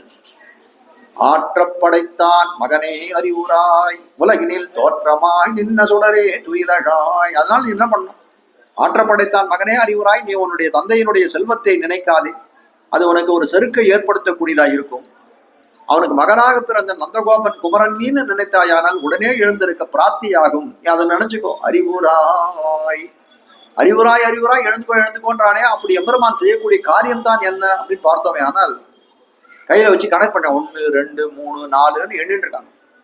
எதுக்கு எண்ணிட்டு இருக்காங்க, அந்த 5 லட்சம் குடி பெண்கள் இருக்காரு. இது வரைக்கும் 5 லட்சம் குடி பெண்களே நமக்கு ஆட்பட்டவர்கள் யார், ஆட்படாதவர்கள் யார், இனிமேட்டு யாரை இது பண்ணணும்னு ஒரு கணக்கு எடுத்துட்டு இருக்காங்க. எத்தனை பெண்கள் நாம் கைப்படுத்த வேணும் ஆராய்ந்து கொண்டிருக்காங்க. உடனே இவர்கள் எல்லாம் புகழ்கிறார்களே, ஆற்றப்படைத்தான் மகனே அறிவுராய். எல்லாருக்கும் இந்த கரவ செல்வம் இந்த திருவாய்ப்பாடில இருக்கு. அதனால நம்மளை எழுப்பலன்னு நினைச்சுட்டாங்க. ஆனால் இதுக்கு நமக்கு ஏத்தமில்லைன்னு நினைக்கிறான்னு சொல்ல முடியாது. உலகினில் தோற்றமாய் நின்ன சுடரே துயிலழாய் மாற்றார் உனக்கு வலி தொலைந்துன் வாசற்கண் ஆற்றாது வந்துன் அடிபணியுமா போலே. மாற்றார்னா யாருன்னா சத்துருக்கள்னு சொல்லிக்கிறாங்க. மாற்றார்கள் என்ன பண்றார், மாற்றார் உனக்கு வலி தொலைந்து. அவர்கள்லாம் சத்துருக்களாய் இருக்கக்கூடியவங்களா என்ன பண்றார், எபெருமானோட வந்து நம்மளை இனிமேட்டு ஒரு போட்டி போட்டு ஒரு சண்டை போட்டு அவனை ஜெயிக்க முடியாதுன்னு அந்த பலத்தினை தோர்த்து போகிறார்கள். அவன் எபெருமானுடைய பலத்தினாலே தாங்கள் பலமிழந்தவர்களாக அழிந்து கதியத்தி என்ன பண்றான், உனக்கு வழி தொலைந்துன் வாசற்கண் உன்னுடைய வாசலிடைய உன்னை திருவடியின் நிலையில வந்து நிற்கிறார்கள் போலே. ஆற்றார் உனக்கு வழி தொலைந்துன் வாசற்கண் ஆற்றாது வந்துன் அடிபணியுமா போலே. சத்துருக்களா இருக்கவர்கள் வலி ஒழிந்து உன்னுடைய திருவடி வாசலிலே எப்படி வந்து உன் திருவடியில வந்து விடுகிறார்களோ அதை போல நாங்கள் விழுந்திருக்கிறோம். இவர்களை போய் சத்துருக்கள்னு சொல்லாமா? எம்பெருமானை அடையணும்ன்ற ஒரு உன்னத நோக்கம் உடையவர்களா இருக்கக்கூடியவர்கள், எம்பெருமானே எல்லாம் சர்வமும் நினைக்கக்கூடியவர்கள் தங்களை போய் சத்துருக்கள்னு சொல்லிக்கிறாளே, சொல்லிக்கலாமா? அவர் உடனே சொல்லுகிறார், வியாக்கியானம் பண்றவர் இருக்கிறார், சம்சாரிகள் எல்லா சேத்தனர் நம்மளை போல இருக்கவர் எல்லாருமே வந்து அந்த பகவானோட எதிரம்பு கோர்த்தவர்கள் தான் ஒரு காலத்துல. இந்த ஜென்மத்துல நாம ஆனா இப்படி இருக்கலாம், போன ஜென்மத்துல எப்படி இருக்கோம் நமக்கு எப்படி தெரியும்? ஜென்மம் நமக்கு ஏற்பட்டிருக்கனால ஏதோ அந்த வந்து நமக்கு பாவ புண்ணியங்கள் வந்து அதனுடைய மிகுதியினால்தான் நம்ம பிறக்கிறோம்னு சொல்ல முடியும். அப்போ அவன் எம்பெருமான் தரத்திலே ஏதோ ஒரு சந்தர்ப்பத்திலே வந்து அவனிடத்துல எதிர்ப்பு பார்த்தவர்களாகத்தான் நாம் இருக்கிறோம். ஆனால் நம்மள சத்துருக்கள்னு சொல்லாமனா தாராளம்னு சொல்லலாம். நமக்கு நம்ம வந்து எம்பெருமானுக்கு சத்துருக்கள்னா சொல்லலாம். ஆனால் அவன் எப்படிப்பட்டவனா இருக்கான்? அவன் சர்வலோகத்துக்கெல்லாம் பிதாமா இருக்கக்கூடிய அவனுக்கு கூட எதிரிகள் உண்டான். ஆக்ஞாச்சேதி மமத்ரோஹி. எவர்மான் கீதையில சொல்லக்கூடிய வாக்கியம் என்ன இருக்குன்னா, என்னுடைய ஆகிய இதெல்லாம் சில கட்டளைகள், இதெல்லாம் விதிகள், இதெல்லாம் நீங்க பண்ணணும். இதெல்லாம் இந்த ஆகிய என்னுடைய ஆகியை மீறக்கூடியவர்கள்லாம் என்ன சொல்றாங்க? துரோகி ஆக்ஞாச்சேதி மமத்ரோஹி. இவர்கள்லாம் துரோகிகள்னு சொல்லக்கூடியது. அப்போ துவேஷிப்பவர்கள்லாம் என்ன பண்றாங்க? அநாகம் துஷதகா சொல்றான். அவர் பாண்டவர்களுக்கு சொல்லக்கூடிய காலத்துல என்ன சொல்றான்? பாண்டவர்கள்லாம் எனக்கு உயிர்நிலையை போல இருக்கக்கூடியவர்கள், அவர்களுக்கு யார் யார் வந்து இதுவா இருக்கோ அவர்கள்லாம் எனக்கு சத்ருன்னு சொல்லக்கூடியதா இருக்கிறது. ஆற்றார் உனக்கு வழி தொலைந்தும் வாசற்கண் ஆற்றாது வந்தும் அடிபணியுமா போல வழி தொலைந்து வருகிறார்கள் எதிர்கள். ராவணன் வந்தானே, எவ்வளவு பெரிய வீரனா இருக்கக்கூடிய அந்த ராவணன், அவன் வழி தொலைந்து வந்தான். அவன் தெரிவிக்கிறான் எப்படி? நனமேயந்து கஸ்யசித்து நனமேயந்து கசித்து வணங்கால் வனங்களில் அரக்கன் இருக்கிற ஆழ்வார். எப்படிப்பட்டவனா இருக்கான்னா வணங்கா முடியா இருக்கான். அவன் சொல்றான், ராவணன் சொல்லக்கூடிய வார்த்தை என்ன இருக்குன்னா, என் தலையை கழுத்தையே வெட்டினா கூட நான் எப்படி விழுவேன்னா ராமன் இப்படி விழுவேன், முன்னாடி நான் சாய்ந்து விழ மாட்டேன், பின்னாடி தான் விழுவேன். இப்ப வணங்கா முடியா இருந்தவன் கூட என்ன பண்றான்? அவனிடத்திலே வந்து வணங்கக்கூடியவனா இருக்கிறான் காட்டக்கூடிய. வலி தொலைந்தொன் வாசற்கண் ஆற்றாது வந்தொன் அடிபணியுமா போலே. காக்காசுரன் என்ன பண்றான்? த்ரீலோகான் பரிக்ரம்ய தமேவ சரணம் கதா தீலோகான் சம்பரிக்ரம்ய தமேவ சரணம் கதா. ராமன் வந்து அந்த காக்காசுரன் பிராட்டினுடைய ஸ்தனங்களிலே வந்து ஒரு தீமையை ஏற்படுத்தினான். காக்கா வந்து கொண்டு பிராட்டியோட மார்புல கொட்டின உடனே பெரிய ரத்தம் பெறுகிறது. ராமன் என்ன பண்ண உடனே ஒரு பிரம்மாஸ்திரத்தை எடுத்து பிரயோகம் பண்ணிட்டான். அப்படி பிரயோகம் பண்ணக்கூடிய காலத்துல என்ன பண்றான்? எல்லா இடத்துக்கும் போறான், எல்லா உலகத்தையும் போறான். அந்த காக்காசுரன் சொல்லக்கூடிய எந்த உலகத்தை போனாலும் அவனுக்கு வந்து என்ன சொல்றது, புகலிடம் கொடுக்கறதுக்கு யாருமே இல்லை. வந்து இருந்துக்கோ தங்கிக்கோ, நான் பாத்துக்கிறேன் ராமனுடைய பிரம்மாஸ்திரத்தை. ராமனுடைய விரோதத்தை சம்பாதிப்பதற்கு யாரும் தயாராக இல்லை. ஆனால் என்ன பண்றான்? அப்படிப்பட்ட காக்காசுரன் வந்து அவன் எபெருமானுடைய வந்து காலடியிலே வந்து விழுகிறான். எங்கும் போய் கரை காணாது எரிகடல் வாய் மீண்டையும் வங்கத்தின் பூம்பேரும் மாப்பறவை போனேனேன்னு சொல்லும்படியாய் என்ன பண்றான்? ஒரு பறவை ஒரு கடல்ல போகக்கூடிய கப்பல்ல ஏறி எடுத்து அந்த கப்பல் நடுக்கடலுக்கு போயிடுச்சு. சரி, நம்ம எப்படியா கரைக்கு போகணும்னு பறந்து போறது. பார்த்த உடனே என்ன ஆகுது? ரொம்ப தூரம் வந்ததுனால திருப்பி மூர்த்தியாளால் பறக்க முடியல. அப்ப என்ன பண்றது? திருப்பி சரி அந்த கடற்கரைக்கு போறதை விட நம்ம திருப்பி கப்பலுக்கே போடலாம், நம்ம பிராணம் போட்டு கடல்ல ஒழிச்சு செது போடுவோம்னு நினைக்கிறோம். அப்ப எங்க வருது? திருப்பி அந்த கடல்லே அந்த கப்பல்லே வந்து. அதே போல இந்த காக்காசுரன் அவங்க என்ன பண்ணான்? பிராட்டிக்கு தீமையை விளைத்தான். பிரம்மாஸ்திரத்துக்கு பயந்து ஓடக்கூடிய காலத்துல அந்த பிரம்மாஸ்திரம் அவனை துரத்துட்டே போறது. போகக்கூடிய காலத்துல எங்க போனாலும் அவனுக்கு புகலிடம் கொடுப்பவர்கள் அடைக்கலம் கொடுப்பவர்கள் யாருமே இல்லாதனால என்ன பண்ணான்? எம்பெருமானுடைய திருவடியிலே வந்து விழுந்தான். பக்கத்துல விராட்டி இருந்தால் அவருடைய சந்நிதியாலே காகம் தலை பற்றிருந்து அது இல்லாமையாலே ராவணன் முடிந்தான்னு தெரிவிக்கிறார். விராட்டி பக்கத்துல இருந்தாள். அதனால என்ன ஆச்சு? அந்த ராவணன் பிழைத்து போனான், அந்த காக்காசுரன் பிழைத்து போனான். ஆனால் ராவணனுக்கு என்ன பண்ணா? ஒரு சான்ஸ் கூட கொடுக்குறாரு. கச்சானு ஜானாவி இன்று போய் நாளை வான்னு ஒரு சான்ஸ் கூட கொடுக்குறாரு. அப்படி சான்ஸ் கொடுத்தக்கூடிய காலத்துல கூட என்ன பண்றான்? திரும்பி மறுநாள் வந்து ஆயுதத்தை ஏந்தி வந்தான். அதனால என்ன பண்ணான்? விராட்டியும் பக்கத்துல இல்லை. அவர் நிகிரகத்துக்கு ஆளாய் அவன் முடிந்து போனான்னு காட்டக்கூடியதாயிருக்கு. மாற்றார் உனக்கு வழி தொலைந்துன் வாசற்கண் ஆற்றாது வந்தும் அடிபணியுமா போலே. அப்போ வழி தொலைந்து உன்னுடைய திருவடியில வந்து அடிபணியுமா போலே நாங்களும் வந்து பணிந்தோம் தெரிவிக்கிறார்கள். ஒற்றியாம் வந்தோம். சத்துருக்கள்லாம் எப்படி இருக்கா? உன்னுடைய அம்புக்கு தோற்றார்கள். போற்றியாம், நாங்கள் எப்படி வந்தோம்? போற்றியாம் வந்தோம், உனக்கு பல்லாண்டு பாடிக்கொண்டே வந்தோம். சத்ருக்கள்லாம் எப்படி வந்தா அப்படின்னு கேட்டாங்கன்னா, சத்ருக்கள்லாம் வந்து உன்னுடைய அம்புல அடிபட்டு அது பிடரிலே உந்தி தள்ள அவர்கள் எல்லாம் வந்தார்கள். நாங்களாம் இப்படி அதை போற்றி வந்தோம், உனக்கு திருப்பல்லாண்டு பாடும், உன்னை சௌசீரிய குணத்தை, உன்னுடைய சௌலபிய குணத்தை, உன்னுடைய சௌந்தரிய குணங்களை எல்லாம் பாடிக்கொண்டு வந்தோம், அது பிடித்து இழுக்கும்படியினாலே வந்தோம் தெரிவிக்கிறார்கள். அப்போ என்ன காட்டுகிறதா இருக்குது? போற்றியாம் வந்தோம் அப்படின்னு அந்த சொல்பாக்க ஆராய்ந்து பார்த்தோம். வருகைக்கு தகாதவர்களா இருக்கக்கூடிய நாங்களே வந்துட்டோம்னு ஆற்றாமையாலே வந்தோம். சத்துருக்கர்களாம் அகங்காரத்தாலே வரத்தகாதவர்கள், அதுக்கப்புறம் பிறகு வந்தார்கள் சொல்ல முடியாது. நாங்களாம் எப்படிப்பட்டவரா இருந்தோம்? நாங்களும் உன்னிடத்த வரக்கூடாதான், நீயே வந்து எங்களுக்கு அருள் புரியணும்னு சொல்லக்கூடியதா இருந்தது. எமே வைஷம் விடுதே தேன லப்யான்னு தெரிவிக்கிறாங்க. சீதா பிராட்டி வந்து இதுல இருக்கா, ராவண பவனத்துல இருக்கக்கூடிய காலத்திலே வந்து அனுமான் தெரிவிக்கிறார். அனுமான் தெரிவிக்கக்கூடிய வார்த்தை என்னன்னா, பிராட்டி உன்னை நானே என் தோல்ல தூக்கிட்டு போயிடுவேன். அவர் சொல்ல தத்தஸ்ய சதுஷம் பவேத் சரைஸ்து சங்குலாம் கிருத்வா ஸ்லங்காம் பரபலார்தனஹ மாம் நயேத்யதி காகுஸ்தஹ தத்தஸ்ய சதுஷம் பவேத். அனுமானே, நீ என்னை கூட்டின்னு போறதுக்கு சக்தி படைத்தவனா இருப்பாய், ஆனால் அது சரியன்னு, எனக்குன்னு ஒரு நாயகனத்தை இருக்கான், அவன் வந்து என்னை வந்து காப்பாத்தி செல்ல வேண்டும், அதுதான் சரியான முறை, அப்படிதான் நான் வருவேன். அதே போல இந்த இடத்துல தெரிவிக்கூடியது என்னன்னா, எப்படி வருவோம் நாங்கள்னா, நாங்க வந்திருக்க கூடாதான். போற்றியாம் வந்தோம், நீதான் எங்களுக்கு வந்து அருள் புரியணும், நீதான் எங்களிடத்திலே வந்திருக்க வேண்டும், நாங்கள் வந்தோம். எதனாலே? ஆற்றாமையினாலே வந்தோம், உன்னை அடைய வேண்டும் ஆற்றாமையினாலே நாங்கள் வந்தோம்னு தெரிவிக்கிறார்கள். போற்றியாம் வந்தோம், ஆற்றாமை இருக்கக்கூடிய இடத்துல யாருக்கு அதற்கு பெருமானை பிரிஞ்சு எபெருமான இடத்தை பிரிஞ்சு இருக்க முடியாதுன்னு ஆற்றாமை இருக்கிறதோ, அது அவர்கள் அந்த இடத்துல இருக்கப்பட்டாது. அதனால என்ன பண்றது? எபெருமான் பரகத ஸ்வீகாரம் தானே வந்து நம்மை கை கொள்வான்றது வந்து அதுதான் வந்து நமக்கு கடைபிடிக்க வேண்டிய கொள்கையா இருந்தாலும் அந்த ஆற்றாமை உந்தி தள்ள நாங்கள் எல்லாம் வந்தோம். அப்போ எங்களுடைய சொரூபத்தை வந்தோம், மறந்து வந்தோம். அப்ப என்ன காட்ட வந்த விஷயம் இந்த இடத்துல போற்றியாம் வந்தோம்னா வரத்துக்கு தகாதவர்கள் தான், ஆனால் எபெருமானே உன் திறத்திலே இருக்கிற ஆற்றாமையினாலே வந்தோம்னு சொல்லக்கூடியதா இருக்கிறது. இந்த பாசுரத்தினுடைய அர்த்தத்தை சமாபனம் பண்றார்கள் பார்க்கிறோம். மேலே அங்கண்மாயாலத்தரசர் அபிமான பங்கமாய் வந்தினின் பள்ளிக்கட்டிற்கீழே சங்கம் இருப்பார் போல் வந்து தலை பெய்தோம் ஈடிவாய் செய்த தாமரை பூ போலே செங்கண் சிறு சிறிதே மேல் விழியாவோம் திங்களும் ஆதித்யனும் விழுந்தார் போல் அங்கன் இரண்டும் கொண்டெங்கள் மேல் நோக்குதியேல் எங்கள் மேல் சாபம் இழிந்தேளோர் எம்பாவாய்.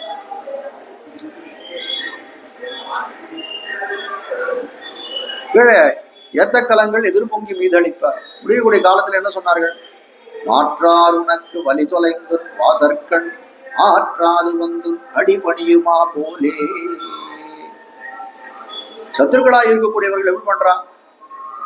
தங்களுடைய வலி இழந்து வழியை தொலைந்து என்ன பண்றாங்க? ஒரு இடத்துல உன் திருவடியில வந்து உன் திருவடியே கத்தின்னு வந்து அடைக்கிறாங்க.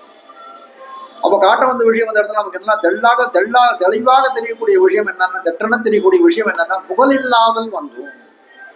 உன்னுடைய திருவடியின் நிழல் அன்றி வேறு புகழ் இல்லை. உன் பாத நிழலால் மத்தோர் உயிர்ப்பிடம் நான் எங்கும் காண்கின்னிலே.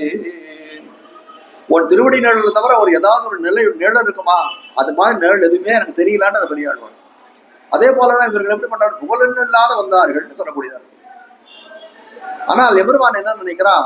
புகழென்று இல்லாத வந்திருக்கான்னு நீங்க சொல்றீங்களே, இவருடைய தொழிலத்துல இவர்கள் மனசுல ஓடக்கூடிய கருத்து என்னன்னு ஆராய வேணும்னு பேசவே இல்லை. இவர்கள் இவரை சொல்லக்கூடிய காலத்திலே பேசாத இருக்கிறான் எம்பெருமான்.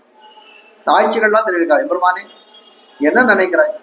இன்னும் எங்களுடைய உள்ளத்துல வந்து வேற ஏதாவது ஓடிட்டு இருக்குன்னு நீ நினைக்கிறியோ? வேற ஏதாவது எண்ணம், உன்னை தவிர வேற ஏதாவது எண்ணங்கள் ஓடிக்கொண்டிருக்குன்னு நீ நினைக்கிறியோ? நாங்கள் சொன்ன புகழொன்னில்லா அடியேன் அப்படின்னு சொல்லும்படியா எங்களுக்கு புகழ் இல்லை, கதி இல்லைன்னு நாங்கள் சொன்ன வார்த்தைகளை எந்த உண்மை இல்லைன்னு நீ நினைக்கிறியோ? கொஞ்சம் கூட அதுல வந்து இதுவே கிடையாது. நான் இப்போ சொல்றேன், நீ வந்து ஒரு கையை வந்து வைத்த அஞ்சேல் என்ன கவியை வந்து நீ என்ன பண்ற? அந்த மாசுச்சதான்னு சொல்லக்கூடிய கையில வந்து நான் அனுகிரகம் பண்ண மாட்டேன் நீ போன்னு சொன்னா கூட எங்களுக்கு வேற இடத்துக்கு நாங்கள் போக மாட்டோம், ஒரு புகழை தேடி போக மாட்டோம். நாங்கள் எப்படிப்பட்டவர்களாக அனன்யார்கைகளா இருக்கிறோம். அனன்யார்களா உன்னை தவிர வேற எதையும் நினைக்காதவர்களா இருக்கிறோம். அப்படி அடிப்படையை நின்றவைகளை எங்களுக்கு கடாட்சி தரல வேணும். அங்கண்மாயாலத்தரசர். அப்ப காட்ட வந்த விஷயம் என்ன? இந்த இடத்துல எம்பெருமான் தரத்திலே போகக்கூடிய காலத்திலே நம்முடைய நிகர்ஷங்கள், நம்முடைய தாட்சியெல்லாம் சொல்லணும், தாட்சியெல்லாம் சொல்லிக்கணும். சொல்லக்கூடிய காலம் முக்கியமா நம்ம சொல்லணும்னா எனக்கு எந்த தகுதியும் இல்லை, என்னிடத்துல கைமுதல் ஒண்ணும் இல்லை. கிஞ்சனஹா அனன்யகதி தொத்பாத மூலம் சரணம் பிரபத்தியே. அதனாலதான் நம்ம சேவிக்கக்கூடிய காலத்துல அப்புறமா நமஸ்காரம் பண்ணக்கூடிய காலத்துல இப்படி பண்ணணும். இப்படி பண்ணணும்னா என்னன்னா இதுல எந்த விதமான இதுவும் இருக்கக்கூடாது. உள்ளுக்குள்ள இதெல்லாம் இருக்கக்கூடாது. உள்ள ஏதாவது ஒரு பஞ்சு வச்சுருக்கோமா, பணம் வச்சுருக்கோமா, அந்த மாதிரிலாம் இருக்கக்கூடாது. பெருமாளுக்கு தட்டுல சமர்ப்பிக்கிறதுனா கூட பரவாயில்ல, அப்புறமா சமர்ப்பிக்கும். ஆனா சேவிக்கூடிய காலத்துல இப்படி சேவிக்கணும். உள்ளுக்குள்ள பணம் இருந்து தட்டுல சேவிக்கிறது நீங்க வச்சுருந்தா கூட பெருமாள் என்ன நினைச்சுப்பாரு, ஐயோ இவன் கிட்ட பணம் இருக்குன்னு நினைக்கிறான் போட்டு. அது மாதிரி தண்டன் சமர்ப்பிக்கூட கீழே விழுந்து சேவிக்கக்கூடிய காலத்திலே கால் ரெண்டும் சேர்ந்து இருக்கும். கால் பிரிஞ்சு இருந்தா என்ன பண்ணும், ஏன்னா எம்பெருமானுக்கு தோணுத்தோம்னா இல்ல நீ முடியாதுன்னு சொல்லிட்டான்னா, நான் கேட்கற ரிக்வஸ்ட்டை நீ முடியாதுன்னு சொல்லிட்டான்னா நான் வேற இடம் பாத்துக்கிறேன் அப்படின்னு சொல்லுற மாதிரி தோணும். ஆனா கால் ரெண்டும் சேர்ந்துருந்தா என்ன, அனன்ய கதி, வேற கதி இல்லைன்னு சொல்லக்கூடியதா இருக்கு. அப்ப எம்பெருமானை அடையக்கூடிய காலத்திலே ரெண்டே விஷயங்கள், என்னிடத்துல கைமுதல் ஒண்ணும் இல்லை, எனக்கு வேற கதி இல்லை, நீயே நமக்கு சரண் கதின்னு நினைச்சு போகணும். அப்போ காட்ட வந்த விஷயம் இந்த இடத்துல அங்கண்மா ஞாலத்தரச ஸ்ரீமதியை பற்றக்கூடிய காலத்திலே இப்படிப்பட்ட ஒரு தன்மைகளை நமக்கு இருப்பதாய் நினைத்து கொண்டு போய் அவனிடத்திலே பற்ற வேண்டும். ஏன் இந்த பாட்டை படிக்கிறோம், ஏன்னா இவர்கள் எப்படி வரார்கள் அப்படின்னு கேட்டா, விபீஷணன் வந்தா ராவணன் கிட்ட எப்படி வந்தான், பரித்தியக்தாமயாலங்கா, தன்னோட ஊரை விட்டான் சொல்றான். ராமனை அடையணும்ன்றதுக்காக என்ன பண்ணான், அந்த பக்கம் ராவணன் என்ன பண்றான், இவன் குலபாம்சர், இந்த குலத்தை கெடுக்க வந்த கோடாலி காம்புன்னு அவன் விபீஷணன் இந்த ஊரை விட்டு போயிட்டு விட்டான். அப்படி போகக்கூடிய காலத்திலே அப்படிதான் வெளியில வரான். வரக்கூடிய காலத்திலே என்ன பண்றான், ராமனிடத்துல சொல்லக்கூடிய காலத்தை எதை இதெல்லாம் விட்டு வந்தேன்னு சொல்லக்கூடிய காலத்தை பரித்தியக்தா மயாலங்கா, லங்கை ராஜ்யத்தை விட்டேன், என்னுடைய தூர விட்டேன், என்னுடைய பந்தங்களை விட்டேன், என்னுடைய ஐஸ்வர்யத்தை விட்டேன், எல்லாத்தையும் விட்டுத்தான் நான் வந்தேன். அது குறையா சொல்லலை, எல்லாத்தையும் விட்டா கூட எனக்கு அது ஒண்ணும் பெரிய விஷயம் இல்லை, உன் திருவடி எனக்கு கிடைச்சதே அதை காட்டுல பெரிய விஷயம் ஒண்ணும் இல்லை. அப்போ எம்பெருமானோட போகக்கூடிய காலத்துல நம்ம போய் அப்படிதான் சொல்லணும், எல்லாத்தையும் விட்டுட்டு வந்திருக்கேன் எம்பெருமானே, அதை காட்டு நீங்க நிறைய கொடுன்னு நான் கேட்கக்கூடாது, உன் திருவடியே கொடுன்னு கேட்கணும். ஏன்னா நம்ம போய் எல்லாத்தையும் விட்டு வந்துட்டா நம்ம கவலையோட சொன்னோமே, ஆனால் என்னடா இது முதலுக்கே மோசமா இருக்கு, நம்ம எல்லாத்தையும் விட்டுட்டு வான்னு சொன்னோம்னா அது விட்டுட்டு வந்தத கவலையோட சொல்றானே, சந்தோஷத்தோட சொல்லலையே, உன் திருவடி எனக்கு கிடைச்சதுன்னு சொல்லலையே அப்படின்னு சொல்லக்கூடாது. ஒரு வேடிக்கை ஒரு கதை சொல்லுவாரு, காஞ்சிபுரத்துல ஒரு சுவாமி தான் எப்பவும் போய் என்ன பண்ணுவாரா, தாயார் செஞ்சு போய் பரவாயில்ல தாயாரே எனக்கு மோட்சத்தை கொடு, தாயாரே எனக்கு மோட்சத்தை கொடுன்னு போய் நித்தியம் போய் ஒரு 10 நிமிஷம் போய் கதற வேண்டியது. அங்க போய் அர்ச்சக சுவாமி பார்த்துட்டே இருந்தாராம். பாத்தியாரா என்ன இவர் நித்தியம் இப்படி கதறிட்டே இருக்காரு அப்படின்னு சொல்லிட்டு என்ன பண்ணாரா, ஒரு நாள் மனசு கதவு மரவில் இருந்துட்டு மோட்சம் கொடு, தாயாரே எனக்கு மோட்சம் கொடுனாரோ. மோட்சம் கொடுத்துனா சாயங்காலம் 4 மணிக்கு வாங்கினாரோ. பிடிச்சாரா ஒரு ஓட்டம், அப்ப பிடிச்ச ஓட்டம் தான். ஐயோ மோட்சம் கொடுக்குறேன் இத்தனை நாளா கத்துறதுன்னு கத்துருந்தாப்பா அந்த மனுஷன், சொன்ன உடனே ஓடி போயிட்டாரு. அது போல எம்பெருமான் இடத்துல போகக்கூடிய காலத்திலே என்ன எப்படி போகணும் அப்படின்னு கேட்டால், அந்த அகிஞ்சனகா அனஞ்சகதின்னு சொன்னான்னா அந்த சொரூபத்துக்கு தக்கபடியாக நாம் செல்ல வேண்டும். அப்ப போகக்கூடிய காலத்தில் இந்த விட்டான்ற நமக்கு கவலை இருக்கக்கூடிய, அந்த திருவடி நமக்கு கிடைக்க போறதே, அந்த மேலான பேர் நமக்கு கிடைக்க போறது என்ற அந்த அனுகிரகம் நமக்கு கிடைக்க போறது என்ற அந்த ஆசையோட அந்த ஆனந்தத்தோடு செல்ல வேண்டும். அப்படி போகக்கூடிய காலத்திலே அவன் கொடுக்கக்கூடிய பேர் ரொம்ப பெருசாக இருக்கும்னு சொல்லக்கூடியதா இருக்கு. அங்கன்மா ஞாலத்தரசர் எம்பெருமான் என்ன பண்றான், இவர்கள் எல்லாம் கண்ணனை எழுப்பினார்கள், இது பண்ணார்களா, இப்போ பிராட்டியை எழுப்பிட்டார்கள், பிராட்டியை எழுப்பி மேல வந்துட்டார்கள். கண்ணன் பெருமான் தான் எழுப்புறாங்க. அமுக்கன்மா ஞாலத்தரசர் பாசுரத்தில் கண்ணன் பெருமான் தான் எழுப்புறார்கள். ஆனால் எழுப்பக்கூடிய காலத்துல என்ன பண்றார்கள், நாங்கள் எல்லாத்தையும் விட்டு வந்தோன்றதை தெரிவிக்கக்கூடியதா இருக்கிறது காட்டுகிறார்கள். நான் கண்ணன் பெருமான் சயனத்திலேயே இருந்துருக்கான். இப்போ அவன் இன்னும் எழுந்துக்கலாம், அறிவுராயின்னு சொன்னதுனால எழுந்துட்டான் தான் எழுந்துக்கலாம். இன்னும் சொல்ல போனா 2 இடத்துல தெரிவிக்கிறாங்க, கிழக்கு சொன்ன பாசுரத்தை 2 இடத்துல தெரிவிக்கிறாங்க, அறிவுராய் அறிவுராய். ஆனாலும் கண்ணன் எழுந்துக்கல, அப்படியே சயனத்திலே இருக்கிறான். ஆனால் அப்ப கேட்கிறான், ஆட்சிக்கால் நீங்கள்லாம் எதுக்காக வந்தீர்கள்னு மொல்லமா ஒரு விஷயத்த கேட்கறான். சரி பேச ஆரம்பிப்போன்னு பேச ஆரம்பிக்கிறான். என்னால உங்களுக்கு என்ன காரியம் ஆகணும் அதையும் சொல்லுங்களேன் அப்படின்னு சொன்னான். உடனே என்ன தெரியாது, நாங்கள்லாம் கதி இல்லாத வந்திருக்கோம் இடத்துல.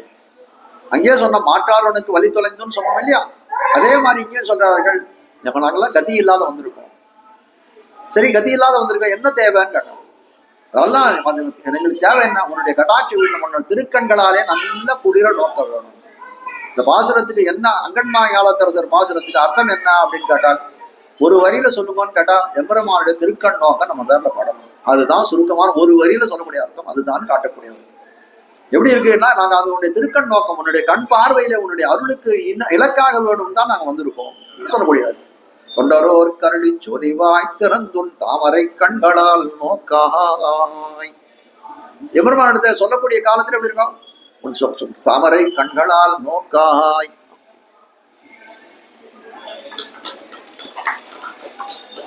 பாத்தீங்களா, உடனே நான் சொன்னேன் இல்லையா, ஆகிஞ்சன்யம் அனைநகதின்னு பெருமாள் காலில் விழுந்துருது, இப்பதான் மாலை அமைச்சார். இந்த கட்டத்துல தான் அனுப்பணும்னு அவருக்கு தெரிஞ்சிருக்கு. நம்ம எதுவும் எதிர்பார்க்க வேண்டிய அவசியம் இல்லை. இதுக்காக ரசோக்திக்காக சொல்ல, தொண்டரோர் கருளி சொதிவாய் திறந்தும் தாமரை கண்களால் நோக்காய். உன் தாமரை கண்களுக்கு அந்த நோக்கத்துக்கு அந்த அருளுக்கு இலக்கானம் தான் நாங்கள் இருக்கோம். அப்படிப்பட்ட அந்த அருளை பிரார்த்திக்கக்கூடிய குடியிலே தான் நான் பிறந்திருக்கிறோம். அப்போ அவனுடைய திருக்கண் நோக்கமானது என் மேல பட வேணும்னு தெரியக்கூடியது. அப்படியே ஆசை கொண்டு வந்தவர்களாயிருக்கோம். அந்த திருக்கண்ணை திறந்து எங்களை இது பண்ணணும், கடாட்சிக்க வேணும். அது அறிந்தவனா எவ்வளவாறு உள்ளித்தெல்லாம் உடனிருந்தறிது என்ன எங்களோட நெஞ்சத்துல ஓடக்கூடியதெல்லாம் நீ அறியாதவனா. ஏன்னா என்ன கேட்கறாங்க, எதுக்காக வந்திருக்கிறீர்கள் கேட்கிறேன். ரொம்ப சாகசமா நம்ம இடத்துல கேள்வி கேட்கிறீர்கள். நாங்கள் என்ன நினைக்கிறோம், உன்னுடைய இன்னொருளுக்கு இலக்காக வேணும்னு நினைக்கிறோம். உன்னோட எப்பொழுதும் எத்தைக்கும் 7 பிறவிக்கும் முந்தன்னோடு உத்தமே என்று சொல்லக்கூடிய உன்னோடைய சேர்ந்து பிரியாது இருக்க வேணும்னு நினைக்கிறோம். இப்ப பிரிந்து இருக்கிறோமே, எங்களுக்கு ஒரு சாபம் ஏற்பட்டிருக்கு. உன்னை பிரிந்து இருப்பது ஒரு சாபத்தினால தானே. அப்படிப்பட்ட அந்த சாபம் தீரணும்னா உன்னுடைய திருக்கண் நோக்கு எங்கள் மேல பட வேணும்னு தெரிவிக்கக்கூடியது. இப்ப வேற எதையும் நாங்க கேட்டு வரலை, உன்னுடைய திருக்கண் நோக்கு, அதனால இந்த சாபம் தீர வேணும்னு சொல்லப்படுது.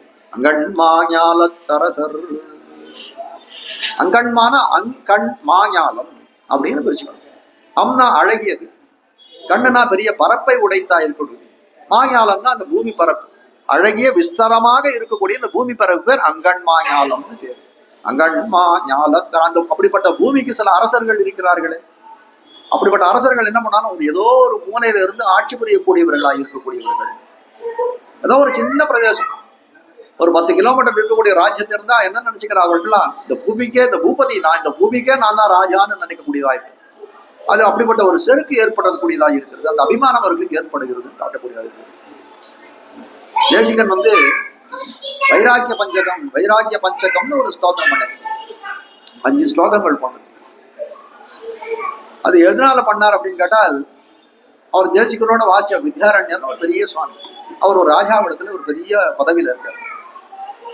அவர் என்ன சொல்றாரு, தேசிகன் ரொம்ப சிரம சாத்தியமா இருக்கு, புத்தியவருத்தி பண்ணி தான் இது பண்ற, ஜீவனத்தை பண்றாரு அப்படின்னு சொல்லிட்டு அவருக்கு இன்னும் நினைச்சது, என்னோ தோணுது பெரிய பண்டிதராஜன், நல்ல ஞானம் பொருந்தியவர் இவர் ஏன் இப்படி சொத்துக்காக கவலைப்படணும்னு நினைக்கிறார். அப்போ ஒரு தடவை தேசிகன் இடத்துல சொல்றாரு, இல்ல நம்முடைய ராஜ்யசபைக்கு வந்தா ஒரு பெரிய ஒரு சன்மானம் வாங்கி கொடுப்பேன், அதை கொண்டு நீர் தேக யாத்திரை நடத்தலாம் வேண்டும்.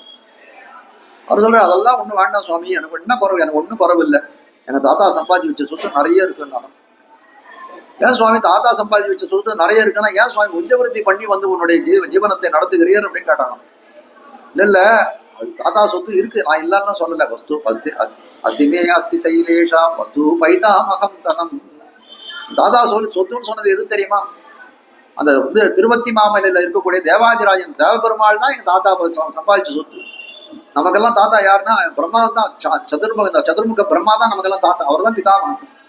அந்த பிரம்மாவுடைய வேள்வியிலே அந்த அஸ்வமேத யாகத்திலே தோன்றியவனா இருக்கணும் தேவபெருமாள், காஞ்சிபுரத்தில் கூடிய தேவபெருமாள் சொல்லுவோம். அஸ்திமே அஸ்தி சைலேஷ வஸ்து பைதாமகம் தனம். பிரம்மா பிதாமகன் சொத்தான் தேவபெருமாள் இருக்கக்கூடிய காலத்திலே எனக்கு எது யாருன்னு போய் நான் எதிர்த்து பண்ணணும், அதெல்லாம் ஒன்றும் அவசியமே இல்லை நமக்குன்னு சொன்னாங்க. அப்படிப்பட்ட அந்த வைராக்கியத்தை சொல்லக்கூடியதா 5 ஸ்லோகங்கள் எழுதலாம். அதுல சொல்லக்கூடிய ஒரு ஸ்லோகம், சோனி கோண சதாஞ்ச பாலன கலா துர்வாக கர்வானல சுப்யுத்ர நரேந்திரா. இந்த உலகத்துல எப்படி இருக்குன்னா, 100ல ஒரு கோணமா இருக்கு, ஒரு பாதி நல்லா இருக்கு, அது 100ல ஒரு பாகத்தை ஆட்சி புரிகிறான் தான். ஆனால் அந்த 100ல ஒரு பாகத்தை ஆட்சி புரியக்கூடியவன் எப்படிப்பட்டவனாக இருக்கான்னா, அவனுக்கு இருக்கக்கூடிய கர்வமானது, கர்வம் ஒரு தீய போல இருக்கு. இந்த கர்வமான தீ என்னன்னா அவனே கலங்கி இருக்கான். நான் தான் இந்த உலகத்துக்கே, இந்த பூபதிக்கு, இந்த பூலோகத்துக்கெல்லாம் ராஜான்னு நினைக்கக்கூடியவன். அப்படிப்பட்ட சுத்ர நரபதி, ஒரு தாழ்ந்த ஒரு ராஜனா இருக்கக்கூடியவன் காட்டுகிறார்கள். ரொம்ப அற்புதமா ஒரு ஐதிஹியத்தை காட்டுகிறார்கள். பராசர பட்டர் சில பேர் கேட்கறாங்க. பட்டர் இடத்துல கேட்கக்கூடிய கேள்வி என்னன்னா, பிரம்மா முதலானவர்கள்லாம் பிரம்ம பதவின்றது எப்பேற்பட்ட பதவி அப்படின்னு கேட்டால், ரொம்ப நிறைய அனுஷ்டானங்கள் பண்ணணும், அதுக்கு நிறைய ஹோமங்கள், யாகங்கள், தபஸுகள் எல்லாம் பண்ண வேணும்னு சொல்லக்கூடியதா இருக்கு. அப்படிப்பட்ட அரிய பல சாதன அனுஷ்டானங்கள் பண்ணி பிரம்மா பதவின்றது ரொம்ப பெரிய பதவி, அதை அடைகிறான். அது அந்த பதவியை முடிஞ்சு போறது, அந்த பதவியை முடிஞ்சு போனவனே அவனுக்கு மோட்சம் கிடைக்கணும்னா, அந்த மோட்சம் அடைகிறதுக்கு அது பலவிதமான சாதனங்கள், அதுக்கு உபாயங்கள்லாம் அனுஷ்டிச்சு அதுக்கப்புறம் தான் பிரம்மாவே தன் மோட்சத்தை அடைகிறான்னு சொல்லக்கூடியது. பிரம்மாவுக்கு இவ்வளவு சிரம சாத்தியமா சுவாமி, அப்போ நம்ம போன்றவர்கள் சம்சாரிகளுக்கெல்லாம் எப்படி அப்படின்னு கேட்கக்கூடிய காலத்துல இல்ல அதெல்லாம் ரொம்ப சுலபமா கிடைச்சிடும். கேள்வியே அதுதான். பராசர பட்டர்ல போய் கேட்ட கேள்வி, பிரம்மா போன்றவர்கள்லாம் ரொம்ப அதிக சாதனங்களை எல்லாம் அனுஷ்டித்து அந்த மோட்சத்தை அடையக்கூடியதா இருக்கிறது. இந்த சம்சாரிகள்லாம் என்ன பண்றான், ஏதோ பக்கத்துல இருக்க ஊருக்கு போற மாதிரி ஒரு கட்டுசோரை கட்டின்னு நின்றுட்டு இருக்கான். இந்த ஜென்மம் முடியக்கூடிய காலத்திலே எனக்கு சரணமாகும் தனதால் அடைந்தார்க்கெல்லாம் மரணமானால் வைகுந்தம் கொடுக்கும்கிறான் ஆழ்வார் சொன்னது போலே இந்த ஜென்மத்தினுடைய முடிவிலே தங்களுக்கு மோட்சம் கிடைக்க போகிறது கையில கட்டுச்சோரை கட்டி வைத்துக் கொண்டிருக்கிறாரு. அது எப்படி சாத்தியம்னு கேட்டாராம். பராசரப்பட்ட சொன்னா அதுல ஒண்ணும் குறை இல்லையானாரா. ஏன் என்ன குறை, அதுல ஒண்ணும் குறை இல்லையே, இவர்கள் அப்படி நினைக்கிறதுல என்ன தப்புன்னு கேட்டாராம். ஏன் சுவாமி, பிரம்மாக்கே அவ்வளவு கஷ்டமா இருக்கே, இவர்கள் சம்சாரிகளாச்சு, கேவல சம்சாரிகள், இவர்களுக்கு எப்படி கிடைக்கும்னாரு. இல்ல எம்பெருமானை அடையணும்னா நம்ம என்ன பண்ணணும்னா முதல்ல நமக்கு இருக்கக்கூடிய அந்த அகங்காரம், அந்த கர்வத்தை எல்லாம் விடணும். என்னுடையது நான் என்னுடையதுன்ற கர்வத்தை எல்லாம் நாம விடணும். அப்படி விடுறதுக்கு இவர்களுக்கு என்ன இருக்க, சம்சாரிகளுக்கு எல்லாம் இருக்கக்கூடிய சொத்து என்ன, ஒண்ணும் பெரிய சொத்து கிடையாது. ஆனால் என்ன பண்றாரு, அந்த அப்படியே அந்த பரித்தியக்தா மயாலங்கான் எப்படி விட்டு வந்தானோ, அதெல்லாம் ரத்னானி தனதானியம் விட்டு வந்தானோ, எல்லாத்தையும் எப்படி விட்டானோ அது போல விடுறதுக்கு இவர்களுக்கு ஒண்ணும் கிடையாது. சாதாரண எம்பெருமானே உதறிட்டு வந்துடுறோம். ஒரு துண்டை உதறிட்டு எம்பெருமான் மோட்சத்துக்கு கூட உதறிட்டு வரேன் சுவாமி, வார சுவாமி, அப்போ போலாமா, எம்பெருமானுக்கு முன்னாடி போய் நிற்கிறான். நம்ம கையை பிடிச்சி நாயிடுச்சுன்னு போனோமான்னு கேட்கறான் இந்த சம்சாரிகள். ஆனா அதே பிரம்மான்னு சொல்லக்கூடிய எப்படிப்பட்ட பெரிய பதவியே, ரொம்ப பெரிய பதவி. அவனுக்கு இருக்கக்கூடிய அகங்காரம், இந்த பூபதிகளா இருக்கக்கூடிய சாதாரண ஒரு ஒரு 100ல ஒரு பாகத்தை ஆளக்கூடிய இந்த நரபதிகளுக்கு எல்லாமே எப்பேற்பட்ட அகங்காரம் இருக்கு. பிரம்மான்னு சொல்லக்கூடிய இந்த சர்வ லோகத்தையும் ஆளக்கூடிய 14 லோகத்தை ஆளக்கூடியவனா இருக்கு. அவனுக்கு எவ்வளவு அகங்காரம் இருக்கு, எவ்வளவு அவனுக்கு ஈகோ இருக்கும். அதெல்லாம் விடுறதுக்கு எவ்வளவு காலமாகணும், அவனுக்கு அந்த ஈகோலாம் விடுறதுக்கு நிறைய காலம் ஆகும். ஆனால் அவனுக்கு இந்த ஜென்மாந்தரத்துல கிடைக்குமான்னு கேட்டா கிடைக்காது. ஆனால் சம்சாரிகளுக்கு கிடைக்குமான நம்ம போன்ற இருக்கிறவர்களுக்கெல்லாம் உதறிட்டு போயிடலாம், கிடைக்கும். எந்த சந்தர்ப்பத்தில் நமக்கு பிரம்ம பதவி கொடுத்தால் கூட வேணான்னு சொல்லுவோம். ஆனா தெரிவிக்கிறார் நான் ஒரு ஸ்ரீ வைஷ்ணவனுடைய திருமாளில ஒரு கீட்ட ஜன்மமே, ஒரு புழுவாக பிறப்பதற்கு கூட நான் ஆசைப்பட்டேன். எனக்கு அபிமேக சதுர்முக ஆத்மா, எனக்கு பிரம்ம பதவி கொடுத்தா கூட வேணாம், ஒரு ஸ்ரீ வைஷ்ணவனுடைய திருமாளிகளை நான் புழுவாக பிறப்பதற்கும் தயாராக இருக்கேன். அதனால பிரம்ம பதவின்னு ரொம்ப பெரிய பதவி எல்லாம் கிடையாது, அது பெரிய தலைவரான்னு சொல்லக்கூடியதா இருக்கு. இப்ப காட்ட வந்த விஷயம் என்னன்னா, சம்சாரிகள் ரொம்ப சுலபமாக பரமதத்தை அடைந்து மோட்சத்தை அடைந்து விடுகிறார்கள். அங்கன்மா ஞால தரசுன்னு சொல்லி அரசர்கள்லாம் அவர்களை விட வேண்டிய அகங்காரம் அதிகமாக இருக்கிறது. வியாக்கியானம் தெரிவிக்கலாம். பிரம்மாவாயிருந்து இழந்து விடுதல். அதன் பிரம்மாவாயிருந்து என்ன பண்றான்னா, அந்த எம்பெருமானை அடையக்கூடிய அந்த பேற்றை இழந்து போகிறான்.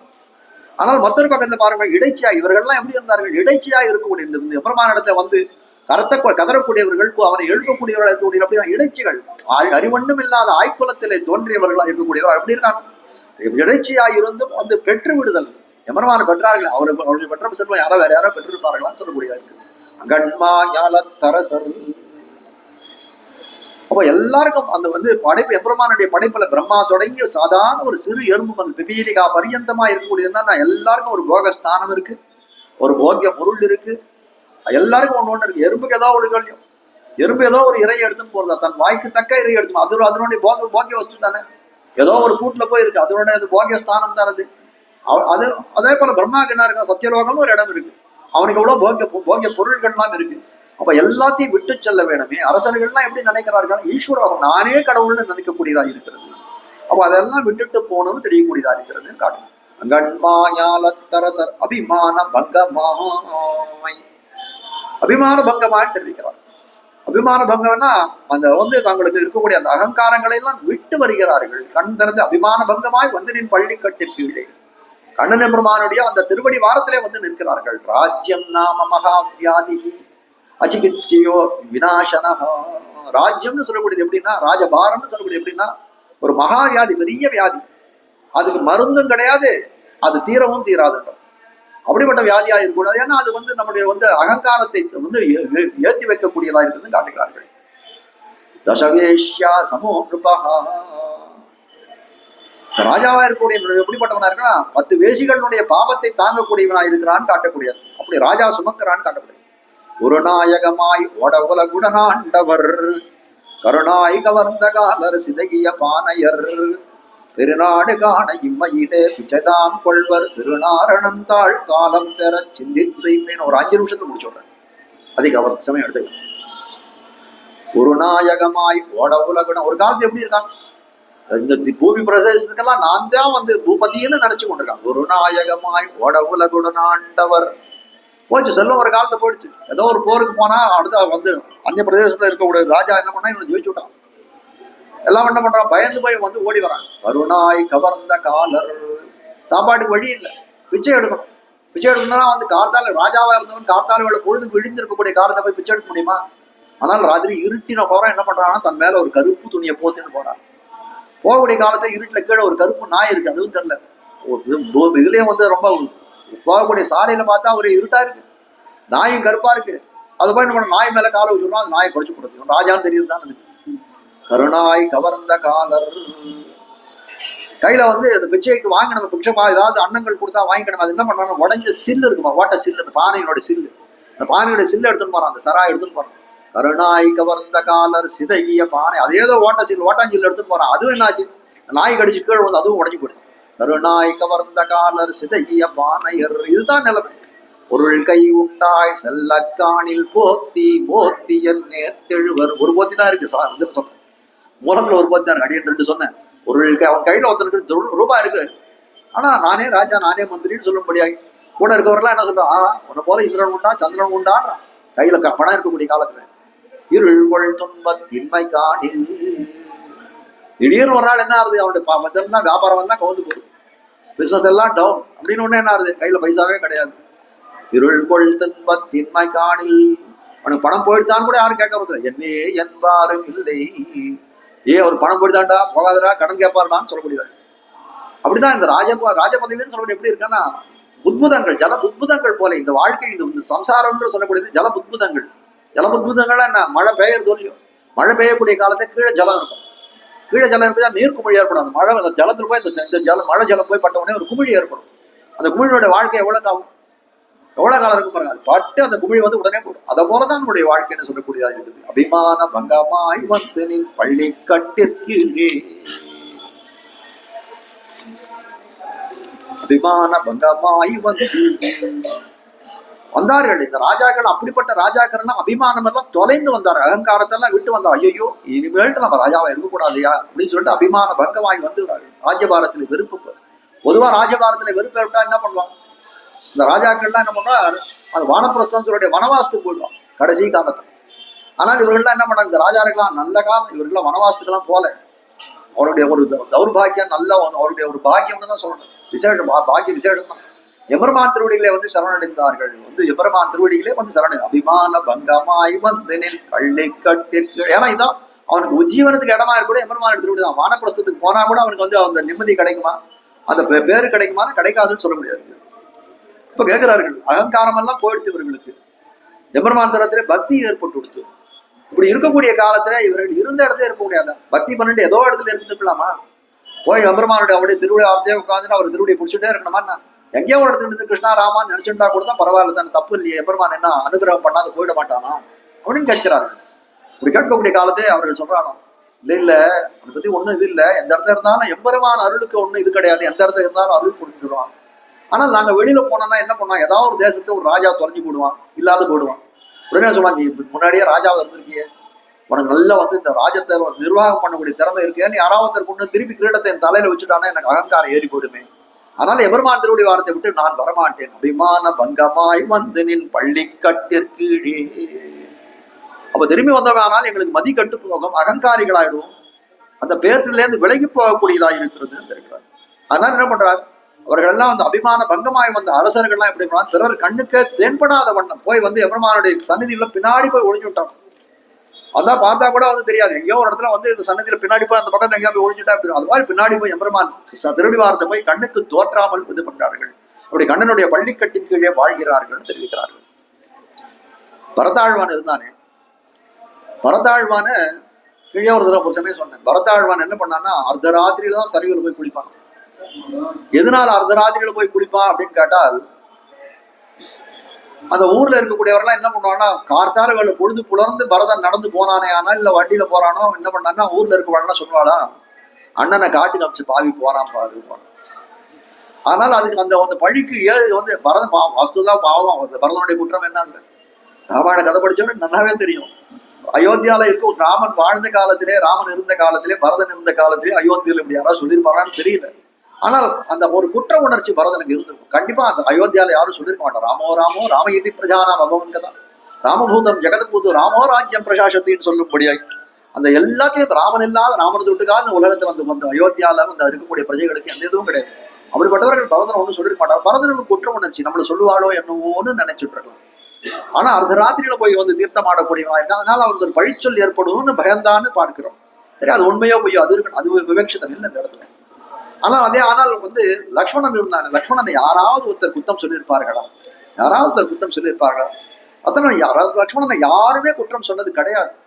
ஏன் அப்படின்னு கேட்டால் எம்பெருமான் திருவடியை விட்டு நீங்கினவே கிடையாது. பால்யாத் பிரதி சுஸ்னிக்தகான்னு சொல்லும்படியாய் தொட்டில் காலத்திலே ராமனுடைய போனவன் கடைசியில தன்னடை சோதிக்கு சரையூல போய் சுவாசபந்தம் பண்ணி அவனை விட்டு போகக்கூடிய கால பரியந்தம் ராமனை விட்டு பிரிஞ்சதே கிடையாது. அதனால லக்ஷ்மணன் யாராவது எடுத்து ஒரு நாக்குல பல்ல போட்டு பேச முடியுமா அப்படின்ற, பல்ல நாக்குல போட்டு பேச முடியுமா, எப்படி பேச முடியுமானா பேச முடியாதுன்னு சொல்லக்கூடியதா இருக்கிறது லக்ஷ்மணனுடைய தசைன்னு சொல்லக்கூடியது. ஆனால் பரதன் எப்படி இருக்கான், பாவம் அங்கேருந்து வரான், வந்து என்ன பண்றான், இவனுக்கு தசரதன் போயிட்டான்னு கூட தெரியாது, தசரதன் மாண்டு போனான்னு தெரியாது, அண்ணனான ராமன் காட்டுக்கு போனான்னு தெரியாது, எதுவும் தெரியாது. தன்னுடைய மாமன் வீட்டை யுதாஜித்தினுடைய வீட்டுல இருந்து வரைகிறான். வரக்கூடிய காலத்தை கை கூப்பிடுறான், ராஜன்னு கூப்பிடுறான். ராஜன்னு கூட்ட காலத்தையே அவனுக்கு தூக்கி வாரி போட, என்ன போய் ராஜான்னு கூப்பிடுறியா? தசரதன் இருக்கான், தசரதன் கீழே ராமன் இருக்கான், என்ன போய் ராஜான்னு கூப்பிடுறியா? அவனுக்கு அப்படியே காதுல வந்து அப்படியே ஈயத்தை காய்ச்சி ஊத்தினது போல இருக்கு அவனுக்கு. ராஜன்னு என்ன போய் கூப்பிடுறியா, என்ன நடந்தது இங்கன்னு கேட்கக்கூடிய காலத்துல தசரதன் மாண்டு போனான், ராமன் வனவாசத்துக்கு போனா, உனக்காக ராஜ்யம் காத்துட்டு இருக்கணும். இப்படி கூட பண்ணுவியானி, இப்படி கூட பண்ணுவியானின்னு அவனுக்கு என்ன வந்து தன்னை வந்து என்னவோ வந்து ராஜன்னு போட்டது, தன்னை ரொம்ப வந்து பரிகாசம் பண்ணது போல, தன்னை ரொம்ப ஏசினதை போல நினைத்தான்னு சொல்ல முடியும். தன்னை ரொம்ப கீழ்ப்படுத்தி விட்டார்கள். அப்படிப்பட்ட பரதன் என்ன பண்றான், சரி இனிமேட்டு ராஜ்யத்தை நீ ஏத்துக்குவான்னு சொல்லக்கூடிய காலத்திலே சபா மத்தியத்திலே ஒரு ஸ்திரீயை போல ஆடணும். சபா மத்தியே, சபா மத்தியத்திலே என்ன போய் வந்து ராஜ்யத்தை ஏத்துக்குவான்னு சொல்றேன்னு பரதன் கண்ணீர் விட்டு அழிக்கிறான். என்ன போய் ராஜ்யத்தை ஏற்றுக்கணும், ராஜ்யம் அகமஸ்ய ராமஸ்ய, இந்த ராஜ்யமும் ராமனும், ராமனுக்கு நாங்க 2 பேரும், இந்த ராஜ்யமும் நானும் ராமனுக்கு சொத்து. ஒரு சொத்து இன்னொரு சொத்தை ஆள முடியுமா? ஆள முடியாது. அதனால நான் வந்து இதெல்லாம் இந்த ராஜ்யத்தை ஆள மாட்டேன். சரி, என்னதான் பண்ண போற இந்த ராஜ்யத்தைன்னு கேட்டான். இல்ல இதை ராமனுக்கே ஒப்படைக்க போனா, போய் ராமனை கூப்பிட்டு வந்துடுறேன்னு சொல்லிட்டு கிளம்பி போனான். ஒரு பெரிய கூட்டத்தை அழிச்சுட்டு போனான். எப்பேற்பட்ட கூட்டம், அந்த அயோத்தியில யாருமே கிடையாது. அயோத்திக்கு ஒரு தாப்பாளை போட்டு போன மாதிரி எல்லாரும் கிளம்பி போனார்கள். போய் பரத்வாஜ் மகரிஷி பார்க்கக்கூடிய காலத்துல இத்தனை பேர் கூப்பிட்டு வந்திருக்கேன், பரதா உன்னுடைய பெரும் கூட்டத்தை பார்த்தால் எனக்கு கொஞ்சம் சந்தேகமா இருக்கேன்னு கேட்டேன். கஷ்டின் துஷ்டோ பிரஜசி ராமஸ்ய அக்லிஷ்ட கர்மணஹா இயம் தே மகதி சேனா சங்காம் ஜனயதி பமே. இயம் தே மகதி, இந்த பெரிய சேனையை பார்த்தா எனக்கு ஒரு சந்தேகம் ஏற்படுதான். யார் கேட்டவர், யாருன்னா முக்காலம் உணர்ந்த முனிவராயிருக்கூடிய பரத்வாஜன். அவர் கேட்கிறார், பரதன் உள்ளத்தை ஓடுறது என்னன்னு தெரியாது அவருக்கு தெரியாதா என்ன? பரதன் வாயால அதை கேட்கணும்னு நினைக்கிறார். ஐயோ, ராமன் விஷயத்துல நீ ஏதாவது தீய எண்ணம் வச்சுட்டு இருக்கியா பரதா? ஏதாவது இருக்கா? உன் அம்மா அவனுக்கு காட்டு கமிச்சுட்டா, நீ அவன் பிராணனை முடிக்கணும்னு வந்துட்டு அவ்வளவு பெரிய கூட்டம். ஐயோ, உன்னுடைய பெரிய சேனையை பார்த்தா எனக்கு அதுதான் தோன்றது. இப்படிப்பட்ட ஏச்சுக்கும் பேச்சுக்கும் அவனுக்கு பரதன் ஆளானதுக்கு காரணம் என்ன அப்படின்னு கேட்டால், ராமன் திருவடியை விட்டு விலகி இருந்தான், லக்ஷ்மணன் அவன் திருவடியை விட்டு விலகாது இருந்தான்னு காட்டக்கூடியது. இந்த இடத்துல நீங்க நிறுத்துறேன். அங்கன்மா ஞாலத்தரசர் அபிமான பங்கமாய் வந்தார்கள். வந்தவர்கள் என்ன பண்றான்றதை நாளைக்கு பார்ப்போம். இந்த பாசல் அனுசந்தானத்தோட இவ்விடத்துல இந்த அனுபவத்தை நிறுத்துவோம். அங்கன்மா ஞாலத்தரசர் அபிமான பங்கமாய் வந்து நின் பள்ளி கட்டிற்கீழே சங்கம் இருப்பார் போல் மது தலை பெய்தோ இனிவாய் செய்த தாமரை பூ போலே செங்கண் சிறுதேயம் மேல் ஒழியாவோ திங்களும் ஆதித்யனும் எடுத்தார் போல் அங்கண் 2 கொண்டெங்கள் மேல் நோக்குதியே எங்கள் மேல் சாபம் இடிந்தேனோ எம்பாவாய் ஸ்ரீமத்தியை விட்டு சித்தாரிய மனோநந்தன கேதவை நந்தநந்தன சுந்தரியை கோதாயை நித்யமங்கலம் ஸ்ரீமதே ரம்யஜா மாத்ரு முனீந்திராய மகாத்மனே ஸ்ரீரங்கவாசினே பூயாத் நித்யஸ்ரீ நித்யமங்கலம் மங்களம் குருவரியாய மங்களம் குணசிந்தவே ஆதிவீதிகராரியாய நித்யஸ்ரீ நித்யமங்கலம் ஸ்ரீமத் சுந்தரஜா மாத்ரு முனிபாதாப்ஜ சேவினே அண்ணங்கராரிய வரியாய நித்யஸ்ரீ நித்யமங்கலம் தழை நல்ல இன்பம் தலை பெய்தெங்கும் தழைக்கவே லோகா சமஸ்தாக சுகினோ பவந்து சமஸ்தசன் மங்களானி சந்து. நாளை வழக்கம் போல 7 மணிக்கு அனைவரும் வந்து சேர வேண்டுமாய் பிரார்த்திக்கிறேன்.